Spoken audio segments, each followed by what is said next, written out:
আসসালামু আলাইকুম কিবরিয়া ভাই। আমার নাম হচ্ছে তমাল চন্দ্র দে।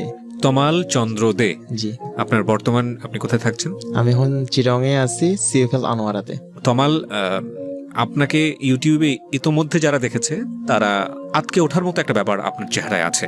জি, যারা রেডিওতে এই মুহূর্তে শুনছে তারা আসলে, যারা যায়নি এখন পর্যন্ত ইউটিউবে, তারা আসলে বুঝতে পারবে না। তো আমি যারা দেখেছে বা যারা দেখবে তাদের সুবিধার্থেই আমি প্রথমেই আপনার চোখে যে সানগ্লাসটা আছে এই মুহূর্তে পরিহিত, আমি সানগ্লাসটা একটু খুলে ফেলতে আপনাকে অনুরোধ জানাই। পুরো গল্পটাই আপনি সানগ্লাস ছাড়া বললে কি কোনো সমস্যা আছে? না, শিওর, কোনো প্রবলেম। জি, সো এই হচ্ছে আমাদের তমাল। আমি কোনো কিছু প্রথমেই তাজ দিতে চাই না প্রিয় শ্রোতা। তো তমাল, আমরা শুরু করি, ছোটবেলা থেকেই শুরু করি, হ্যাঁ, যেভাবে যেখান থেকে বলতে ইচ্ছে করে। জি ভাইয়া, আমি মূল ঘটনায় যাওয়ার আগে আমার ছোটবেলার কিছু কথা বলতে চাই। শিওর। মূলত আমরা সিলেটে থাকতাম। আমার জন্ম ওখানেই, আমার বাবার জন্ম ওখানেই। আচ্ছা। আমার দাদা পাকিস্তান আমলে ওখানে চলে যায় আর কি। সেই সুবাদে বাবা সরকারি চাকরিজীবী হিসাবে ওখানেই থাকেন।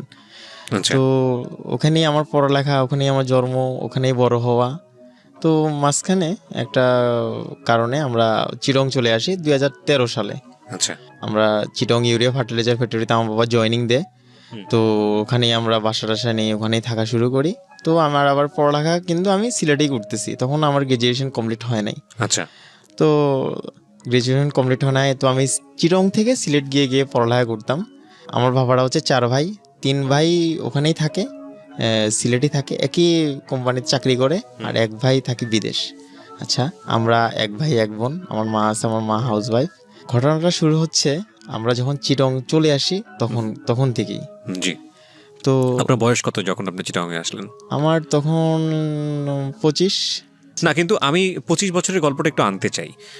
মানে এই বর্তমান ঘটনায় আসার আগে আমরা একটু 25 বছরটাকে দেখতে চাই। আচ্ছা, সো আপনি ছোটবেলার স্কুল কলেজ বা যেই সময়টাতে যেখানে যেখানে পড়েছেন বা আপনার ছোটবেলার যে মেমোরিগুলো আছে যেগুলো যদি আমাদের সাথে একটু শেয়ার করতেন। অবশ্যই অবশ্যই। শিওর, একটু ধারাবাহিকভাবে প্লিজ। আমি আমাদের জায়গাটার নাম হচ্ছে NGF, ফেঞ্চুগঞ্জ, সিলেট। আচ্ছা। আমরা যে এলাকায় থাকতাম আর কি। জি। তো ওখানে আমি আমার স্কুলের নাম হচ্ছে NGF স্কুল। তো আমি ওখানে ভর্তি হই। ছোটবেলার লাইফটা যেমন হয় আর কি, হাসি আনন্দ মজা ঠাট্টা। বাবা কি করতো জানো আপনার? বাবা সরকারি চাকরি করতো BCIC-তে, ওই আচ্ছা। NGF ফার্টিলাইজার ফ্যাক্টরি আচ্ছা। লিমিটেড, ঠিক আছে। তো আমার ওখান থেকে আমার SSC দেওয়া, জি। NGF থেকে আমার SSC দেওয়া। তো আমি SSC যখন দিই 2008 সালে SSC দিই। আচ্ছা। SSC দেওয়ার পর আমি বিজনেস ম্যানেজমেন্ট কলেজ ভর্তি হই। এটা কলেজটা হচ্ছে আপনার ফেঞ্চুগঞ্জ। আচ্ছা। ফেঞ্চুগঞ্জ কলেজ, ওখানে ভর্তি হই। তো ওখান থেকেও 2 বছরের পরে পড়ালেখা করে পাশ করে বের হই 2010 সালে। আচ্ছা। ওখান থেকে বের হয়ে আমি অনেক জায়গায় ট্রাই করি, প্লাস আমার একটু পয়েন্টটা একটু কম ছিল, ভালো কোনো জায়গায় আমি করতে পারি নাই। আচ্ছা। তো আমাদের ওখানে পাশে, আমাদের কলোনির পাশেই একটা ডিগ্রি কলেজ ছিল। আচ্ছা। এটা হচ্ছে FDC, ফেঞ্চুগঞ্জ ডিগ্রি কলেজ। হুম। তো ওখানে আমি BBS এ ভর্তি হই। এর মধ্যে ছোট্ট একটা কাহিনী হয় ওখানে হওয়ার কারণে কি আমরা, কাহিনী সেটা? সেটা হচ্ছে যে আমি একটু রাজনীতি করতাম আচ্ছা। ওখানে। একটা কোম্পানিতে চাকরি করতাম। এখন নতুন একটা ফ্যাক্টরি হয়েছে, যেটা হচ্ছে শাহজালাল ফ্যাক্টরি, জি। নতুন BCIC ওটাও চাকরি। আমি ওখানে ফ্লোর ইনচার্জ ছিলাম। তো চাকরি করতেছি ওখানে, আমার সাথে আমার একটা কলিগ ছিল। ওরা আবার 2-3 ভাই, ছোট 2 ভাই আমার সাথে ভালোই সম্পর্ক ছিল। ছোট ভাইটা আমাকে মামা মামা বলে ডাকতো। তো আমরা চাকরি বাকরি করতাম, দুনো ফ্রেন্ড, ভালোই চলতেছিল। তো হঠাৎ করে ওর ছোট ভাইয়ের সাথে একটা ঝগড়া হয়ে যায় আর কি। আচ্ছা। একটু প্রভাবশালী মানুষদের সাথে একটু ঝগড়া হয়ে যায়। ঝগড়া হয়ে যাওয়ার পরে ওখানে ঝামেলা হওয়ার পরে আমাকে ফোন দেয় যে, মামা তুমি কোথায় আছো, তুমি আমার সাথে একটু দেখা করো, এরকম এরকম ঝামেলা হয়েছে আমার সাথে। আমি বলছি যে ঠিক আছে, তুই ঝামেলা করার কোনো প্রয়োজন নেই, আমরা আসতেছি, আমি তোদের বাড়িতেই আছি, আমি আসতেছি, এসে সবকিছু মীমাংসা হবে, তুই ওদের সাথে ঝামেলা করতে চাইস না। ও আমার কথা শুনে না, একটু রকচটা টাইপের ছেলে ছিল। তো আমার কথা শুনে না, ও একটু ঝগড়া করেই ফেলে ফার্স্ট টাইম। করার পরে আমরা যাই, ওখানে গিয়ে উপস্থিত হই। পরে বললাম যে কি হয়েছে ঘটনা, এরকম এরকম, ছোট একটা বাচ্চা ছেলের পায়ের উপর দিয়ে মোটরসাইকেল তুলে দেয়। আচ্ছা। তো এটা নিয়ে ঝগড়া হয়েছে। তো আমি বলতেছি যে ওরা কোথায়, যারা তোর সাথে ঝগড়া করছে তারা কোথায়? বলছে ওরা ক্যান্টিনের পিছনে আছে। ঠিক আছে চল, কিন্তু একটা শর্তে যাচ্ছি, তুই কোনো ওখানে ঝামেলা করতে পারবি না। ঠিক আছে, আমার ইয়ে করে নিয়ে গেছে। ও কোনো ঝামেলা করে নাই, ওখানে যাওয়ার পর ও কোনো ঝামেলা করে নাই। ঝামেলা শুরু করছে আমার ফ্রেন্ডটা, যার নাম হচ্ছে শামীম। জি। ঝামেলা শুরু করার এক পর্যায়ে একটু মারামারি হয়ে শুরু হয়ে গেছে। মারামারি হওয়ার পরে ওরা ক্যান্টিনের পিছনের দিকে দৌড় দেয়। ক্যান্টিনের সামনে বসে ছিল, ক্যান্টিনের পিছনের দিকে দৌড় দেয়। তো দৌড় দেওয়ার পরে ওখানে ওদের খুব মারধর করে, নাইফ দিয়ে সম্পূর্ণ বডিটা একদম ক্ষতবিক্ষত করে ফেলে। তো স্পট ডেড, দুনো ভাইও স্পট ডেড হয়ে গেছে ওখানে। আপনি সেই সময়টা কোথায় ছিলেন? আমি ওখানেই ছিলাম। আমিও আপনার চোখের সামনেই ঘটনা ঘটে? জি, আপনার চোখের সামনেই ঘটনাটা? জি, আমার চোখের সামনে ঘটনাটা ঘটতেছে। মারতেছে, কিন্তু আমি যখন প্রথমে ওদেরকে ধরতে যাব, তখন আমার হাতে, আমার বাম হাতে, আপনারা যারা লাইভ দেখতেছেন তারা দেখতে পারবেন, বাম হাতে একটা কাটার দাগ আছে, দেখতে পাচ্ছি। এখানে নাইফ দিয়ে আমাকে মারছে, মেরে আমার মাথায় লাঠি দিয়ে আঘাত করে আমার একটা জায়গায় ফেলে দেয় আর কি। ওরা মনে করছে আমিও মারা গেছি। আচ্ছা। তো কিছুক্ষণ পরে আমি উঠে বেহুশের মতো হয়ে গেছি, রক্ত যাচ্ছে। তো উঠে ওদেরকে কাউকে দেখতে পারতেছি না, আশেপাশে কেউ নাই। তো আমি উঠে দৌড় দিছি, বাজারের মাঝখানে গেলাম, গিয়ে দেখি যে একজনকে পড়ে রয়েছে, আমার ফ্রেন্ডের ছোট ভাই যেটা, ওর নাম হচ্ছে শাহিন। ও পড়ে রয়েছে, ওর সারা শরীরে কোনো কিছুই বাদ নেই, সম্পূর্ণ শরীর কেটে কুটে একদম ইয়ে করে ফেলছে ওর। তো ওরা ছিল 15-16 জন, আমরা ছিলাম 3 জন। ওদের সাথে আর পারি নাই আর কি আমরা ঝামেলা, ওরা যখন অস্ত্র নিয়ে আমাদের সাথে হামলা করছে আমরা পারি নাই। তো যাই হোক, দুনো ভাইকে গাড়িতে তুলছে, আমাকে গাড়িতে তুলছে।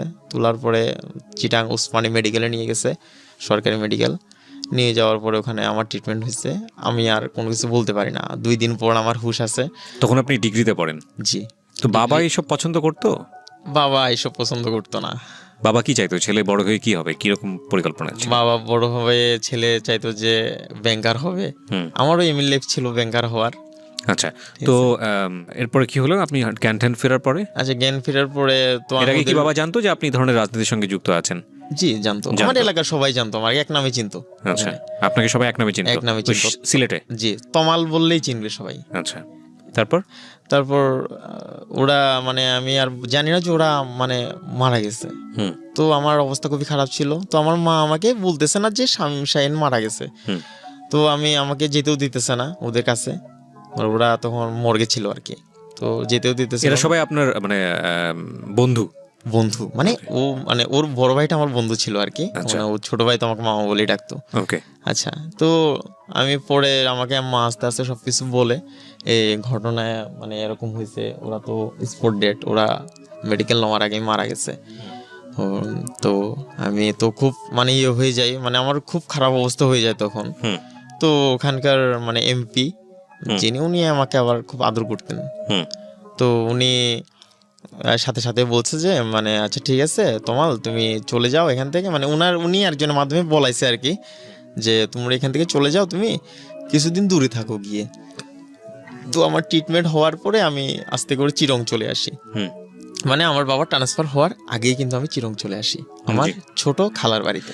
আপনার বাবা চিটাগংয়ে ট্রান্সফার হয়ে আসে? হ্যাঁ, ট্রান্সফার হয়ে আসে। আচ্ছা, তো খালার বাড়িতে চলে আসি। এই ঘটনার হাত থেকে বাঁচার জন্য পরবর্তীতে কি হয় না হয় সেটা থেকে বাঁচার জন্য? কারণ আমার বাবা তো একজন নিরীহ মানুষ, শান্তশিষ্ট প্রকৃতির মানুষ। এগুলো ঝামেলা নিতে চাচ্ছে না আর কি। আমার একটা বোনও আছে, ঠিক আছে। এইগুলো চিন্তা করে বাবা পরে ট্রান্সফার। চিটাগংয়ে আপনাদের কে ছিল? চিটাগংয়ে আমাদের মেন বাড়ি হচ্ছে যে আবার চিটাগং। আচ্ছা, আমার বাবার বাড়ি হচ্ছে পটিয়া, আমার মার বাড়ি হচ্ছে রাঙ্গুনিয়া। আচ্ছা, ঠিক আছে। তো আমরা বাবার চাকরির সুবাদে ওখানে থাকতাম। তো এখানে আমার আন্টির বাড়ি হচ্ছে আবার চন্দনাইশ, ঠিক আছে। তো এখানে চলে আসি, আমি এখানে চন্দনাইশ চলে আসি। আসার পরে তো আমি অনেক দিন সিলেট যাই না আর কি। তো আবার আমার মামলা টামলা এগুলো নিয়ে পুলিশ আমাকে সিআইডি ইন্সপেক্টর যারা করছে তারা আমার ফোনে যোগাযোগ করছে আর কি। ফোনে যোগাযোগ করে বলছে আচ্ছা ঠিক আছে, কোনো ধরনের কোনো দরকার পড়লে, আমি কিন্তু রাজসাক্ষী ছিলাম কেসটার, কারণ নিজ চোখে দেখছি আমি ঘটনাটা সম্পূর্ণ, কে কে মারছে, কারা কারা মারছে। তো ওরা যারা মারছে তারা প্রভাবশালী হওয়ার কারণে ওরা যে যার মতো সরে গেছে আর কি। কিছু ইন্ডিয়াতে চলে গেছে, কিছু ঢাকা ঢুকা এদিকে এদিকে হয়ে গেছে।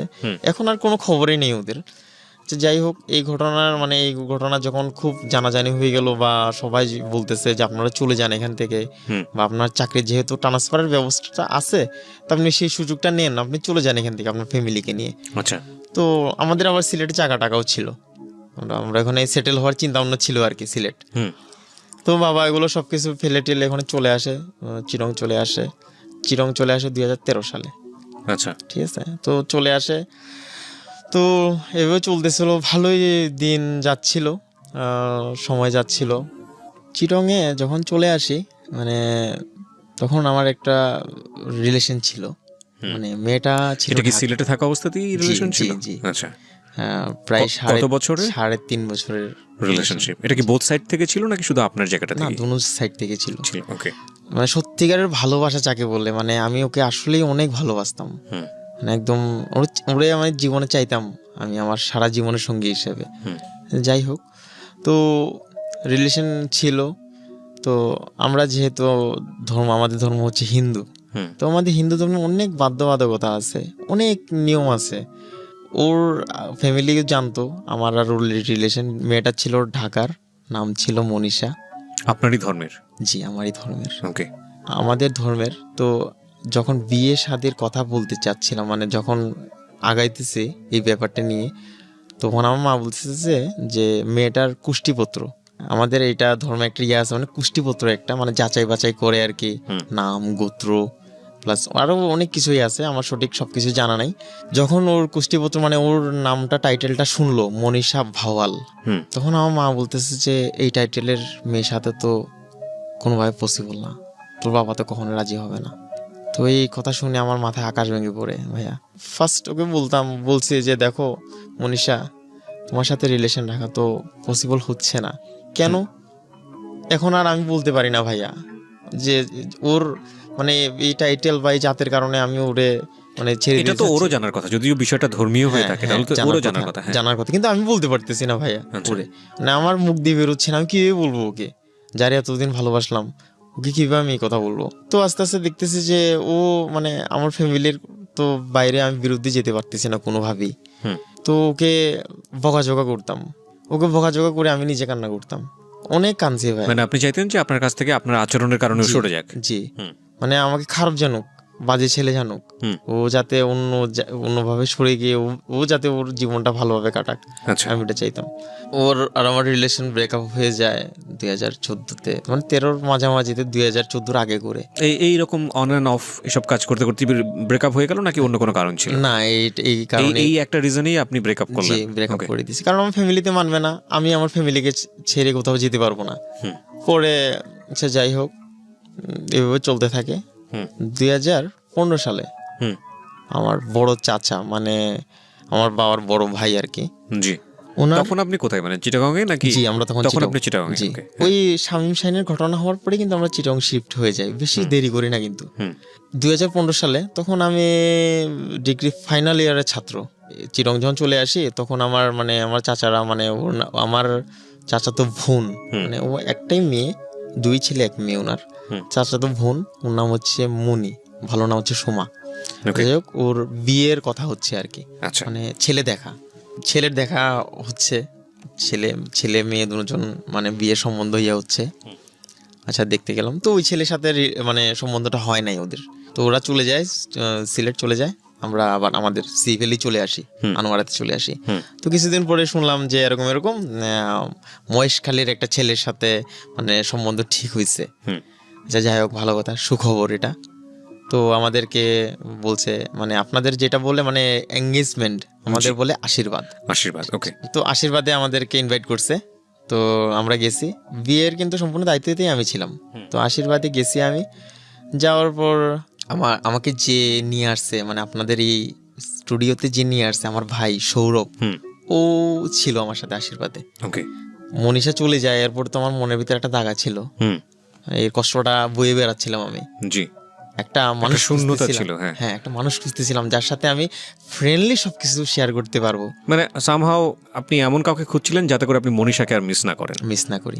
ঠিক আছে, বিয়েতে ওই আশীর্বাদ অনুষ্ঠানে গেলাম, ওখানে গিয়ে ওকে দেখছি, মৌমিতা দত্ত এনি। কিভাবে দেখলেন? মানে উনি কে ছিল এই বিয়ের অনুষ্ঠানে? উনি কে ছিল? মানে আমার বোনের বরের মামাতো বোন, মানে উনি ওই বিয়েতে এসেছিলেন? জি, উনি আমার সম্পর্কে তালতো বোন লাগে আর কি। আচ্ছা। তো দেখছি সিমসাম, অনেক সুন্দর লাগলো, ভালো লাগলো।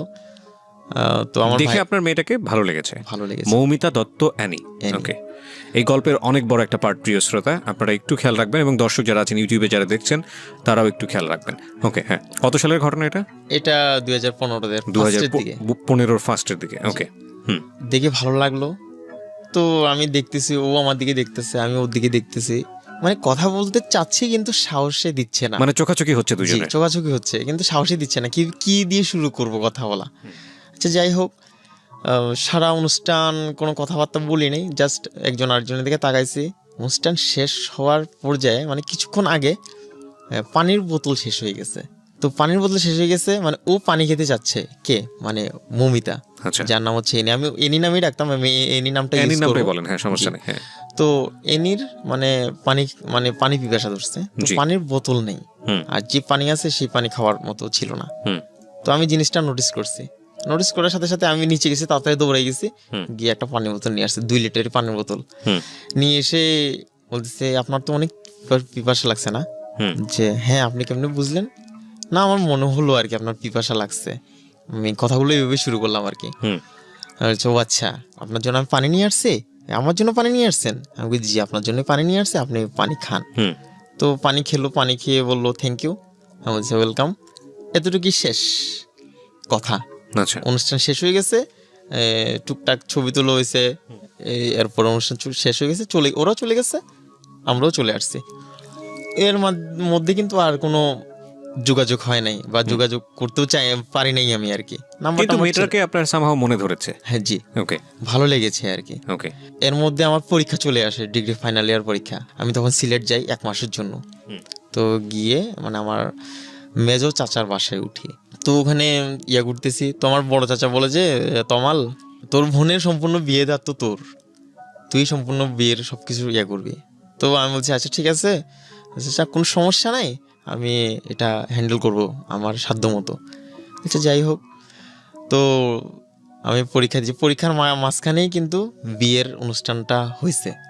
জি, এটা হয়েছে সিলেট, ছেলে Okay. কিন্তু চিটংয়েরই, হুম, বিয়ে করতে গেছে সিলেট। হুম, তো যাই হোক, বিয়ের ক্লাবে তো আমি খুব ঝামেলার ভিতরে ছিলাম, কারণ সম্পূর্ণ খাবার থেকে শুরু করে গান বাজনা, গেস্টদের রাখা, সম্পূর্ণ সব কিছু আমি হ্যান্ডেল করছি আমার একা হাতে। হুম, তো ওকে দেখছি কিন্তু কথা হয় নাই, ঠিক আছে, জাস্ট একটু করে কথা হয়েছে যে মানে কেমন আছেন, ভালো আছি, এতটুকুই কথা, হুম, এর থেকে আর বেশি কথা হয় নাই। তো মানে আমি আমার কাজে খুব ব্যস্ত হয়ে যাই, খুব মানে দৌড়দৌড়ের মধ্যে ছিলাম। তো বিয়ে শেষ, মানে বিয়ে কমপ্লিট হয়ে গেছে। তো গান বাজনা মানে ব্যান্ডের যে প্রোগ্রামটা আর কি, ওটা আমি মানে অ্যারেঞ্জ যখন করি, তখন মানে সারাদিন কাজ টাজ করে গিয়ে সিটে বসি, হুম, মানে যেখানে অনুষ্ঠানটা হচ্ছে। হুম, তো ওখানে বসি, কিছুক্ষণ পরে এসে ও কিন্তু আমার পাশে বসে, অ্যানি, এনে মানে ওর যতটুকু বোঝা গেল যে ওর ইচ্ছে ছিল আমার সাথে কথা বলার। হুম, আমি ও বলে নাই, মানে ওর ভাবভঙ্গি দেখে আমি বুঝতে পারছি যে ও আমার সাথে কথা বলার ইচ্ছা আছে। হুম, তো এসে বসছে, 5 মিনিটের মতো ও চুপ, আমিও চুপ, কেউ কারোর সাথে কথা বলতেছি না। তো কিছুক্ষণ পরে বললাম যে, আপনি কি আমার সাথে কথা বলতে চান? যে হ্যাঁ চাই। আচ্ছা, তো বসে আছেন কেন, কথা না বলবেন, আপনি চুপ করে বসে আছেন? তো ও আমাকে বলতেছে যে, আপনিও তো চুপ করে বসে আছেন, সেই জন্যই আমিও চুপ করে বসে আছি। আচ্ছা আচ্ছা যাই হোক, তো জিজ্ঞেস করলাম, হ্যাঁ কি করেন? যে আমি পড়ালেখা করতেছি। কোথায়? চিটাগং প্রিমিয়ার ইউনিভার্সিটিতে। কি নিয়ে পড়তেছেন? এলএলবি। হুম, তো আচ্ছা ভালো কথা, এলএলবি নিয়ে পড়তেছেন। তো আর বাসা কে কে আছে? আমরা 2 ভাই 1 বোন। আমার বাবা ব্যাংকের প্রিন্সিপাল অফিসার, আমার মা এরকম মানে সরকারি একটা স্কুলের টিচার। হুম, তো আচ্ছা যাই হোক, ভালো কথাবার্তা বলছে, কথাবার্তা বলতেছি আমরা। তো আমি বলছি যে, আপনার নাম্বারটা কি দেওয়া যাবে? কেন না, দেওয়া যাবে না কেন, সমস্যা নাই, নিতেই পারেন। তো আমি আমার মোবাইলটা ওর হাতে দিই, হুম, ও টাইপ করে নাম্বারটা টাইপ করে টিয়ে করে মানে নাম্বারটা আমি সেভ করি। সেভ করার পর আমি ওকে কল দিই, যেটা আমার নাম্বার। তো আচ্ছা ঠিক আছে, আমি রাখলাম আপনার নাম্বার। তো সারাদিন তো জার্নি হয়েছে ভাইয়া, মানে শরীরটাও টায়ার্ড, একটু চা করতেছিল প্রাণটা। হুম, হুম, তো ওকেও আমি অফার করলাম, চা চলবে নাকি? তো বলছে হ্যাঁ খাওয়া যায় চা, এখানে কোথায় পাবেন আপনি এত রাতে চা? আমি বলছি, আপনি খাবেন নাকি সেটা বলেন। বলছে হ্যাঁ খাবো। তো ওকে নিয়ে যাই। তো আমার সাথে আমার ভাইরাও ছিল, মানে ছোট ভাই ওরা ছিল, আমার বোন ছিল। একসাথে গিয়ে একটা রুমের ভিতরে বসে, ওখানে আবার ওই কমিউনিটি সেন্টারে একটা মানে ছোট একটা চায়ের ইয়ার মতো ক্যান্টিনের মতো আছে আর কি। ওখানে টেবিল দিয়ে আমরা সবাই গোল করে বসে আড্ডা দিতেছি, ইয়ে করতেছি, তো কথাবার্তা বলতেছি।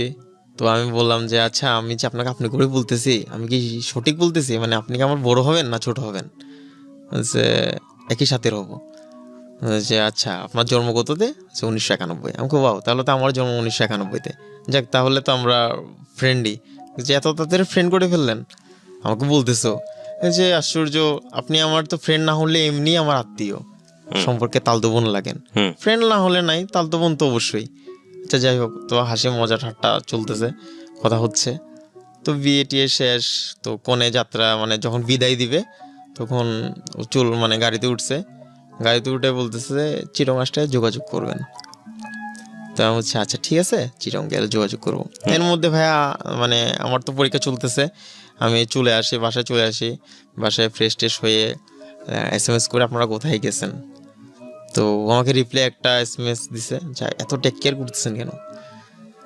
না এমনি জিজ্ঞেস করতে মন চাইলো, ফোন দিলে কে না কে কী ভাবে, সেই কারণে আমি টেক্সট করলাম আর কি।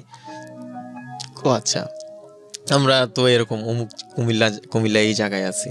তো আমি তো আচ্ছা তাহলে তো যেতে বেশিক্ষণ লাগবে না আর চিরং যেতে? না বেশিক্ষণ লাগবে না। আচ্ছা যাই হোক, তো এটা আমার মানে একটা পুরনো অভ্যাস বললো, মানে বলতে পারেন। মানে মনীষাকে আমি এটা করতাম, সকালে একটা গুড মর্নিং দিতাম, রাতকে একটা গুড নাইট দিতাম, কথা হোক বা না হোক। এই দুইটা SMS আমি 3.5 বছরে প্রতিদিন দিছি, এমন কোনো দিন মিস যায় নাই। ওকে মানে রাতে আমি গুড নাইট দিলাম, ও আর কোনো রিপ্লাই করে নাই। তাই মনে করছে হয়তো বা কি না কি মনে করতেছে, আমি করতেছি বা কিছু না কিছু মনে করতেও পারে। আচ্ছা ঠিক আছে, তো আর কিছু করে নাই। তো সকালে উঠে আবার গুড মর্নিং দিলাম, আর কোনো কথা হয় নাই। তো সপ্তাহখানিক শুধু গুড নাইট গুড মর্নিং দিছি আমি, এছাড়া কোনো কথাই হয় নাই। এবং কোনো রিপ্লাইও দেয় না, ও কোনো রিপ্লাইও দেয় নাই, আমিও কোনো মানে করিনি, আমরা কলও দিইনি। তো যাই হোক, এবার সপ্তাহখানিক পর একদিন কি কারণে জানি আমার SMS দিতে পারিনি আর কি, মানে একটা ঝামেলার কারণে মানে SMSটা দিইনি আর কি, ভুলে গেছিলাম। তো হঠাৎ কল এসে বললো যে কি ব্যাপার, আপনি আজকে SMS দিলেন না? তো আমি হেসে বললাম যে আপনি কি আমার SMS এর জন্য ওয়েট করে বসে থাকেন? তা না, SMS এর জন্য ওয়েট করে বসে থাকবো কেন, আপনার SMS দেন যে আমার থেকে ভালো লাগে। আমি বলবো আচ্ছা তাই, তো শুধু কি SMS দিব নাকি ফোন টোন দিতে পারবো? না, চাইলে আপনি ফোনও দিতে পারেন, কোনো সমস্যা নাই।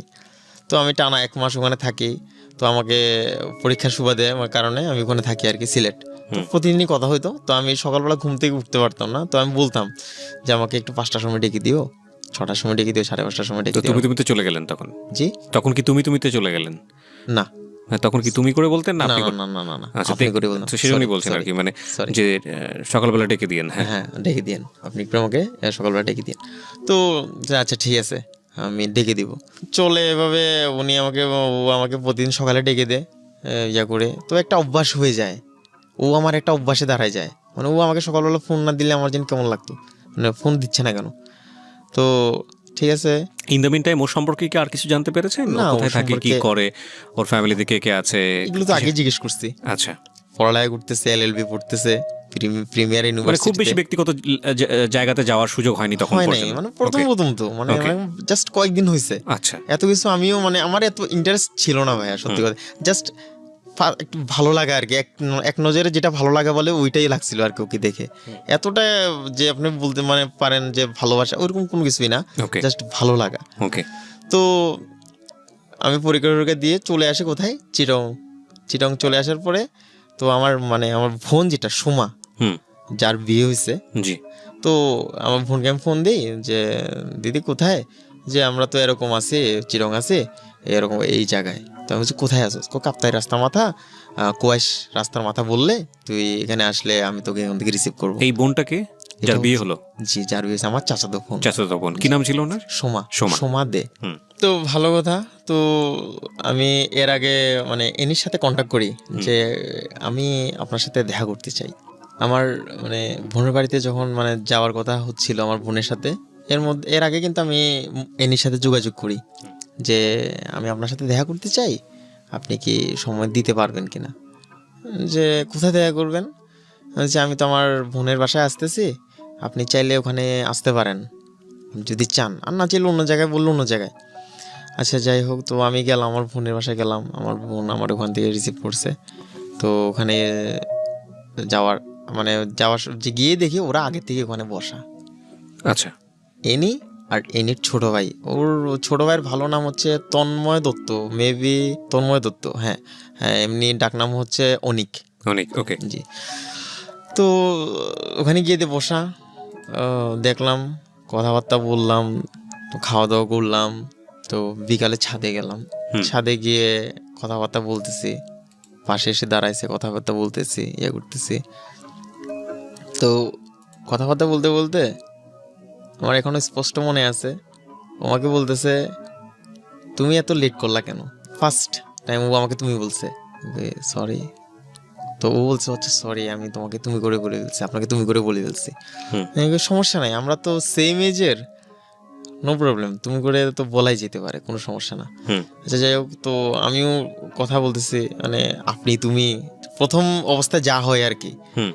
তো আস্তে আস্তে আস্তে আস্তে তুমি তুমি তুমি কথা বলতে থাকলাম, তুমি করে বলতে থাকলাম। ও আমাকে বলে যে এখানে তো মন খুলে কথা বলতে পারতেছি না, আমার ছোট ভাইও আছে, আমি তোমার সাথে দেখা করতে চাই।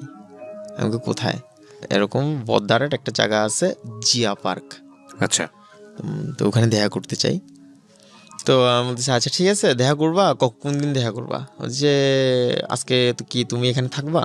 তো মনে হচ্ছে আমি তো জানি না, দিদি যদি যাইতে না দে তাহলে তো অবশ্যই থাকা লাগবে। যে আমি বলতেছি তোমরা কি থাকবা নাকি? যে দেখি। তো অনেক করেও ওরা থাকতে পারে না, মানে ওর ফ্যামিলিতে মানে না আর কি, কিছু মানে কি কারণে রাজি হয় না আমি সেটা জানি না। তো ওরা চলে যায়, ওরা ভাই বোন চলে যায়, ওদেরকে আমি গাড়িতে তুলে দিই, গাড়ি ভাড়াও দিয়ে দিই, চলে গেছে। আসছি, আমার পকেটে ভাইয়া মাত্র 100 টাকা। মানে আমার পকেটের অবস্থা খারাপ ছিল।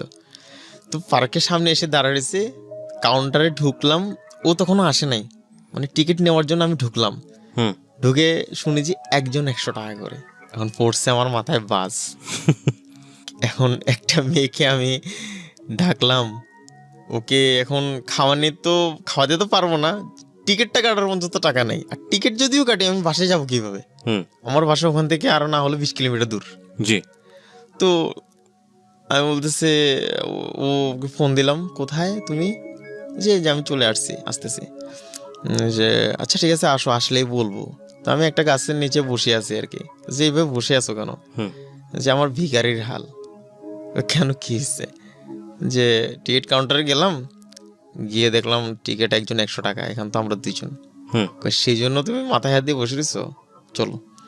তোর ব্যাগ থেকে নতুন 100 টাকা নোট একটা বের করে আমার হাতে থেকে, যাও টিকিট কেটে নিয়ে আসো। আমার কাছে 100 টাকা ছিল, গেলাম, গিয়ে টিকিট কিনলাম, ভিতরে ঢুকলাম। ফার্স্ট ডেটিং বলা যাবে না, জাস্ট ফার্স্ট মানে পরিচয়, ভালোভাবে পরিচয় হওয়ার ফার্স্ট দিন আর কি। ওকে। 5 ঘন্টা আমরা একসাথে ছিলাম, কথা বলি, ওর ভালো মন্দ জিজ্ঞেস করি, কি পছন্দ, কি খেতে ভালোবাসে, কি করতে ভালোবাসে, ও আমারগুলো জিজ্ঞেস করে। এইভাবে আমরা কথাবার্তা বলি, 5 ঘন্টা বলি আর কি কথাবার্তা। তো প্রায় সন্ধ্যা হয়ে যায়। তো আমি বলছি যে চলো তোমাকে আমি বাসায় পৌঁছে দিই। যে কীভাবে পৌঁছে দিও, তোমার পকেট তো টাকা নেই, তুমি যাবো কীভাবে? আমি বলি আচ্ছা একটু সমস্যা নাই, ওটা আমি আমারটা ব্যবস্থা করে নিব, চলো তোমাকে আমি পৌঁছাই দিই। ঠিক আছে যাবো একসাথে, তোমার সাথে দুজন হেঁটে হেঁটে যাবো বাসায়। তো ওখান থেকে মানে আমরা যে জায়গায় ওর সাথে দেখা করি, ওখান থেকে ওদের বাসায় যেতে ভাইয়া প্রায় 20 থেকে 25 মিনিট লাগবে। তো আমরা দুজন হাঁটি, মানে ফুটপাথ ধরে হাঁটা শুরু করি। হাঁটতে হাঁটতে একটা জায়গায় আসে, মানে একটা বড় মানে কালভারটা ছিল না আর কি। তো ওই জায়গাটা পার হতে পারতেছে না, আমি তো লাফ দিয়ে পার হয়ে গেছি। তো আমি হাঁটটা বাড়াই দিছি, ফার্স্ট ওকে ধরছি আর কি, জীবনের মানে প্রথম বার। ওর হাতটা দিলাম, ও হাতটা বাড়াই দিয়েছে, ওকে ধরে পার করাইছি। যেতে না যেতে ভাইয়া সামনে দিকে আর একটা কাটবার। ওকে, প্রকৃতি আপনাদের পক্ষে আছে আর কি। জি। তো মন মে তো লাড্ডু ফুটা, হ্যাঁ, ঠিক আছে, খুশি হয়ে গেলাম মনে মনে। তো আবার লোডশেডিং কেউ কেউ পছন্দ করে somehow, গ্রাম অঞ্চলে এই সময়টাতে অনেকেই লাভ করে। By the way that's a different story. এইরকম একটা সিরিয়াস জায়গাতে হয়তো ওই ধরনের জিনিস কেউ পছন্দ করবেন না।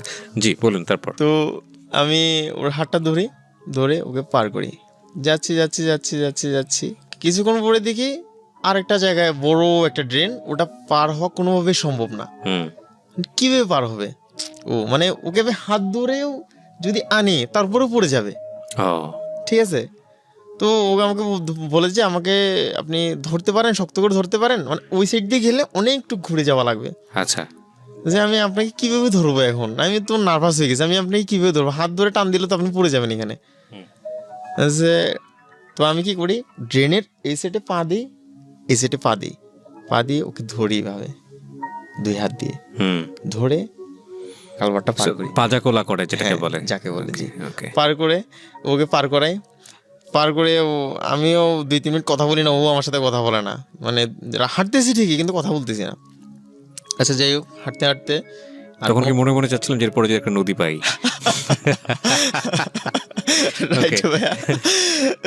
যাক, তো আর কোনো কথাবার্তা হয় না ওর সাথে, ও চুপ, আমিও চুপ।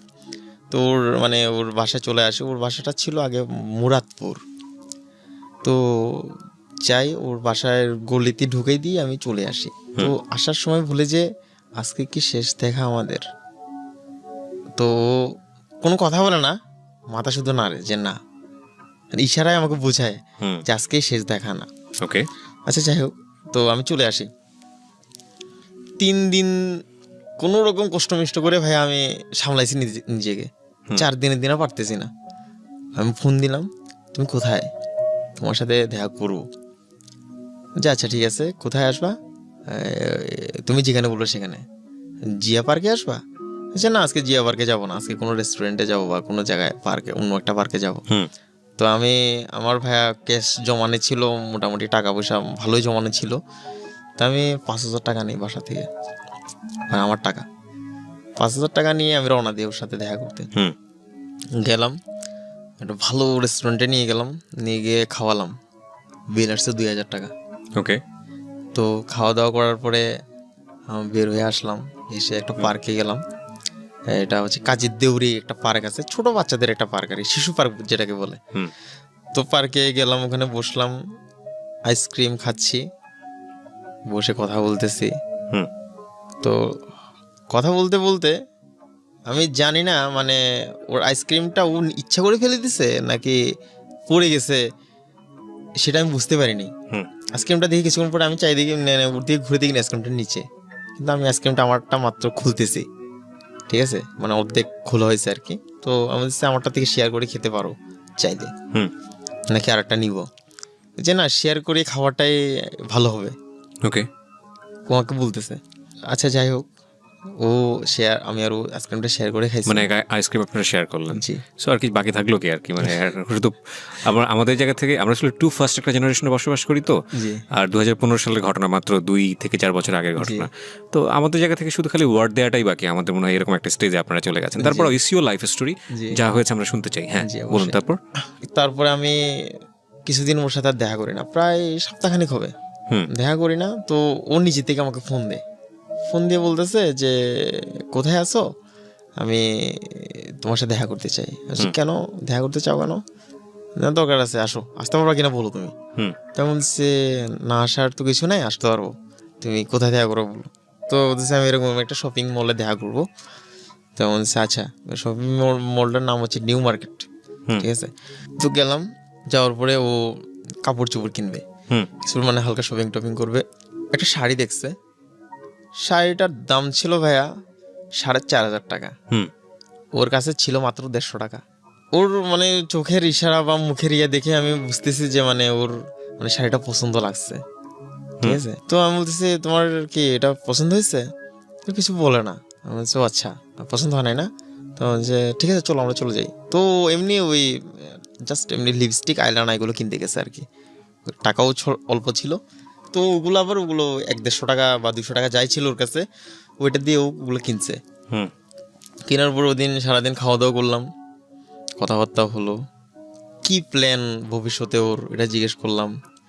তো বলতেছে আমি মানে ভবিষ্যতে লয়ার হতে চাই, LLB নিয়ে যেহেতু পড়তেছি, ভালো অ্যাডভোকেট হতে চাই। আমি আচ্ছা ঠিক আছে তাহলে তো ভালোই, তোমার কি এম লাইফ? আমি বলছি আমার তো এত বড় কিছু হওয়ার ইয়া নেই, আমি জাস্ট ছোটোখাটো ব্যাংকার হতে পারলেই হবে আমার। যাক এগুলো কথাবার্তা বললাম, খাওয়া দাওয়া করলাম, ঘোরাঘুরি হলো। ও আবার মানে ওই জিনিসটা আমি পরে নোটিস করছি, মানে ও বাসে ট্রামে চড়তে চাইতো না, সিএনজি ছাড়া চড়তে চাইতো না। এটা কেন এটা আমি পরে বলবো, ওকে ঠিক আছে? এটা জাস্ট আমি বলে লক্ষ্য করলেন যে না ও সিএনজি ছাড়া অন্য কোনো জায়গায় অন্য কোনো কিছু চড়তে চায় না। যতই আমি বলি রিক্সা চড়তে চায় না, জাস্ট সিএনজি। 5 মিনিটের রাস্তা হলো ও সিএনজি নিতে, ঠিক আছে? তো আমি বললাম যে ঘটনা কি? তো এটা আমার মানে সন্দেহ হয় না ওরকমের মাঝামাঝির পর্যায়ে থাকে, একটা কিউরিওসিটি গ্রো করলো আপনার। ওকে বাসায় পৌঁছাই দিয়ে আসি, আমি আবার দোকানটাতে যাই ভাইয়া, যে শাড়িটা কিনে রাতের 1:30 বাজে যাই ওর ঘরের বেলকুনির সামনে, ঠিক আছে? শাড়িটা কিনে নিয়ে চলে আসি, 1:30 বাজে যাই ওর বেলকুনির সামনে গিয়ে বলি যে তুমি কোথায়, কি করতেছো? কিছু বসে আছি, আমি তোমার বাসার নিচে। কি বলো তুমি আমার বাসার নিচে? ওদের 2 তলা বাসা ছিল। কি বলো তুমি আমার বাসার নিচে? আমাকে হ্যাঁ তোমার বাসার নিচে। তুমি একটা দড়ি মানে রশি, যেটাকে রশি নিয়ে আসতে পারবা, লম্বা, মানে 2 তলা থেকে নিচতলা আসে। ওর বাসাটা কি দোতলায় ছিল? দোতলায় ছিল। যে কেন তুমি কি রশি দড়ি বেয়ে কি উপরে উঠবা নাকি? আমারে বলতেছে যে না না ভয় হওয়ার কোনো কারণ নেই, আমি দড়ি বেয়ে উপরে উঠবো না, তুমি একটা জাস্ট দড়ি নিয়ে আসো যেটা নিচ পর্যন্ত আসে। তো সে মোটা না চিকন আমাকে জিজ্ঞেস করতেছে। আমাকে তোমার যেরকমই ইচ্ছা, তুমি চাইলে মোটাও নিয়ে আসতে পারো, কোনো সমস্যা নেই। তো একটা দড়ি পাই না, ওড়না জোর করে নিয়ে আসে আর কি। তো নিয়ে এসে আমি বলছি ওড়নাটা ফেলো। কেন কেন ওড়না ফেলবো? ফেলো না। ফেলছে, আমাকে চোখ বন্ধ করো তুমি। তো বলতেছে চোখ বন্ধ করবো কেন, কি কারণ? ওড়না ফেলতে বলতেছো, ইয়ে করতে বলছো, কোনো কিছু দিবা নাকি? আমি সেটা তুমি পরেই দেখতে পারবা। তো আমি শপিং ব্যাগটা বেঁধে ওড়নাতে দিয়ে আমি আস্তে আস্তে টান দিয়ে তুলো। আমি শপিং ব্যাগটা দিয়ে আর 1 মিনিট ওখানে দাঁড়াই নেই, আমি চলে আসছি। তো বাসায় গেছে, শাড়িটা খুলছে, খুলিয়ে আমাকে সাথে সাথে ফোন। খুব খুশি শাড়িটা পেয়ে, খুব এটা বলতেছে, থ্যাংক ইউ বলতেছে, এটা বলতেছে, মানে কেন করলাম সেটা বলতেছে, থ্যাংক ইউ বলতেছে। আচ্ছা যাই হোক, তো এভাবে চলতে থাকে। মানে তো মাঝখানে আবার আমার মেজো চাচা যিনি বলছে যে আমার পরীক্ষার সময় যার বাসায় গিয়ে উঠছিলাম, তার আবার 2টা ছেলে 2টা মেয়ে। বড় মেয়ের বিয়ে হয়ে গেছে, ছোট মেয়ের বিয়ের কথাবার্তা চলতেছে আর কি। মানে আমার মানে মেজো চাচার ছোট মেয়ের বিয়ে। তো ছেলে আবার এখানে রেলওয়েতে চাকরি করে, ভালো দেখছে, সম্বন্ধ করছে। ওর আবার বিয়ে হয়েছে চিটংয়ে, মানে একদম আশীর্বাদ থেকে শুরু করে বিয়ের যাবতীয় জামাই ভাতা, বউ ভাতা সব অনুষ্ঠান চিটং হয়েছে, ঠিক আছে? তো আমি 1 মাসের জন্য ভাইয়া চিটং চলে আসি। 1 মাসে যখন চিটং চলে আসে, মানে আমার মানে যে আমার চাচি বলতেছে যে আমার যে ছেলে দুনোটাই তো খুব ব্যস্ত, ওরা পড়ালেখা নিয়ে খুব বিজি, তুমি আমাকে সময় দিতে পারবে কিনা? তো আমি তো ভাই ফ্রি লাইফ, আমার ফাইনাল পরীক্ষা শেষ, সমস্যা নেই চাচি, আমি সময় দিব। আমি চলে আসি কোথায়, চিটং মেইন টাউনে আমার বাসা থেকে 1 মাসের জন্য চলে এসে এখন শুরু হয়েছে প্রতিদিন দেখা করা, মানে যেহেতু সুযোগ হয়েছে। হ্যাঁ প্রতিদিন দেখা করা। এখন 2-3 দিন দেখা করছি, বাইরে বের হয়ে খাওয়া দাওয়া করলাম। একটা জামা কিনতে চাইছিল, একটা শপিং মলে গেছি আমরা, মানে চিটং আসার 3 দিনের দিন আর কি। তো একটা শপিং মলে নিয়ে গেছে আমার, এরও একটা জামা চয়েস হয়েছে। তো জামাটা ও আবার টাকা নিয়ে আসছিল, তো আমি ওকে টাকাটা দিতে দেই নাই। তো জামাটা আমার নিচে ঘুরলাম, খাওয়া দাওয়া করলাম, চলে গেছে। হঠাৎ করে একদিন আমাকে ফোন দিয়ে বলে যে আমার একটা জায়গায় যাওয়ার খুব ইচ্ছে হচ্ছে। কোথায়? আছে একটা কবিলধাম একটা জায়গা আছে, মানে আমাদের ধর্মীয় একটা স্থান আর কি। তো ওখানে যাওয়ার খুব ইচ্ছে। তো অনেক দূরে, তুমি কি শিওর সময় দিতে পারো নাকি? হ্যাঁ সময় দিতে পারো, কোনো সমস্যা নেই, চলো তাহলে। গেলাম ওখানে, ঘোরাটা ঘুরলাম, টিয়ে করলাম। তো ওখান থেকে আমি আমার মানে বড় বোন, মানে আমার চাচাতো বোন, যেটা ওই যে বলছি মানে মেজো চাচার বড় মেয়ে, ওনার বাসা হচ্ছে একেখান মোড়ে। মানে ওখান থেকে বেশি দূর না, ধর্মীয় স্থান যেটা বলছি কপিলধাম, ওখান থেকে বেশি দূর না। তো আমি ওকে ওখান থেকে আমার বোনের বাসায় নিয়ে গেছি আর কি। তো বোনের বাসায় নিয়ে গেছি, তো কথাবার্তা হচ্ছে, কথাবার্তা সবার সাথে পরিচয় করাই দিয়েছি, ফ্রেন্ড হিসেবে পরিচয় করাই দিয়েছি সবার সাথে। তো পরিচয় করাই দেওয়ার পরে তো আমার দাদাকে আমি ইশারায় বললাম যে ওকে একটা কার্ড দেওয়ার জন্য, বিয়ের, ঠিক আছে, বিয়ের কার্ড দেওয়ার জন্য। তো দাদাও একটা বিয়ের কার্ড দিল যে তুমি আসবা আমার এই বিয়েতে, আর ফ্যামিলি সবাই দাওয়াতে রইলো। আচ্ছা আচ্ছা, যাই হোক, আমি ওকে বাসায় নিয়ে পৌঁছে দিছি। তো এর মধ্যে এগুলো ঘটনা কিন্তু আমার বাবা মা জানে না, ঠিক আছে, সম্পূর্ণ এগুলো আমি গোপন করছি। জি, ওর সাথে যে আমি কথা বলতেছি, দেখা করতেছি, জানতো আমার ছোট বোনটা, অল্প স্বল্প জানতো। তো ও আমাকে বলতেছে যে বেরোতে পারবো নাকি, আমি বলতেছি যে প্রতিদিন তো দেখা করতেছি, বেরোতে পারবো নাকি, এটা কোন ধরনের কথা, প্রতিদিন তো দেখা করতেছি, আসবো, কোনো সমস্যা নেই। তো আমি আমার বোন আবার ওই বিয়ের একটু কেনাকাটার জন্য বেরোইছে। তো আমি এনিকে বললাম যে ইয়া হয়েছে, আমার বোন একটু কেনাকাটা করবে, তুমি আসতে পারো নাকি, কোনো সমস্যা না, আসতে পারবো। তো ওকে নিয়ে আমি আবার সেদিন ওর বাসায় যাই, ফার্স্ট ওর বাসায় যাওয়া, মানে ওর বাড়িতে গেলেন? ওর বাসায় গেছি, হ্যাঁ। তো আমার ছোট বোনকে নিয়ে বাসায় গেছি ওর, মানে উদ্দেশ্য ছিল মানে আমি আমার বোন মিলে একসাথে বাজার করবো। আমার ছোট বোনের নাম হচ্ছে তমাদে তন্নি। আচ্ছা, যাই হোক, তো ওখানে বাসায় গিয়ে দেখি ও আর ওর ছোট ভাই আছে। ওর বড় ভাই তো ঢাকায় থাকতো, মানে এনির বড় ভাই ঢাকায় থাকতো আর কি, আর ওর ছোট ভাই চিটংয়ে থাকতো। ওর মা বাবা তো সকালেই বের হয়ে গেছে, দুজন চাকরিজীবী মানুষ, বাসায় কেউ থাকতো না।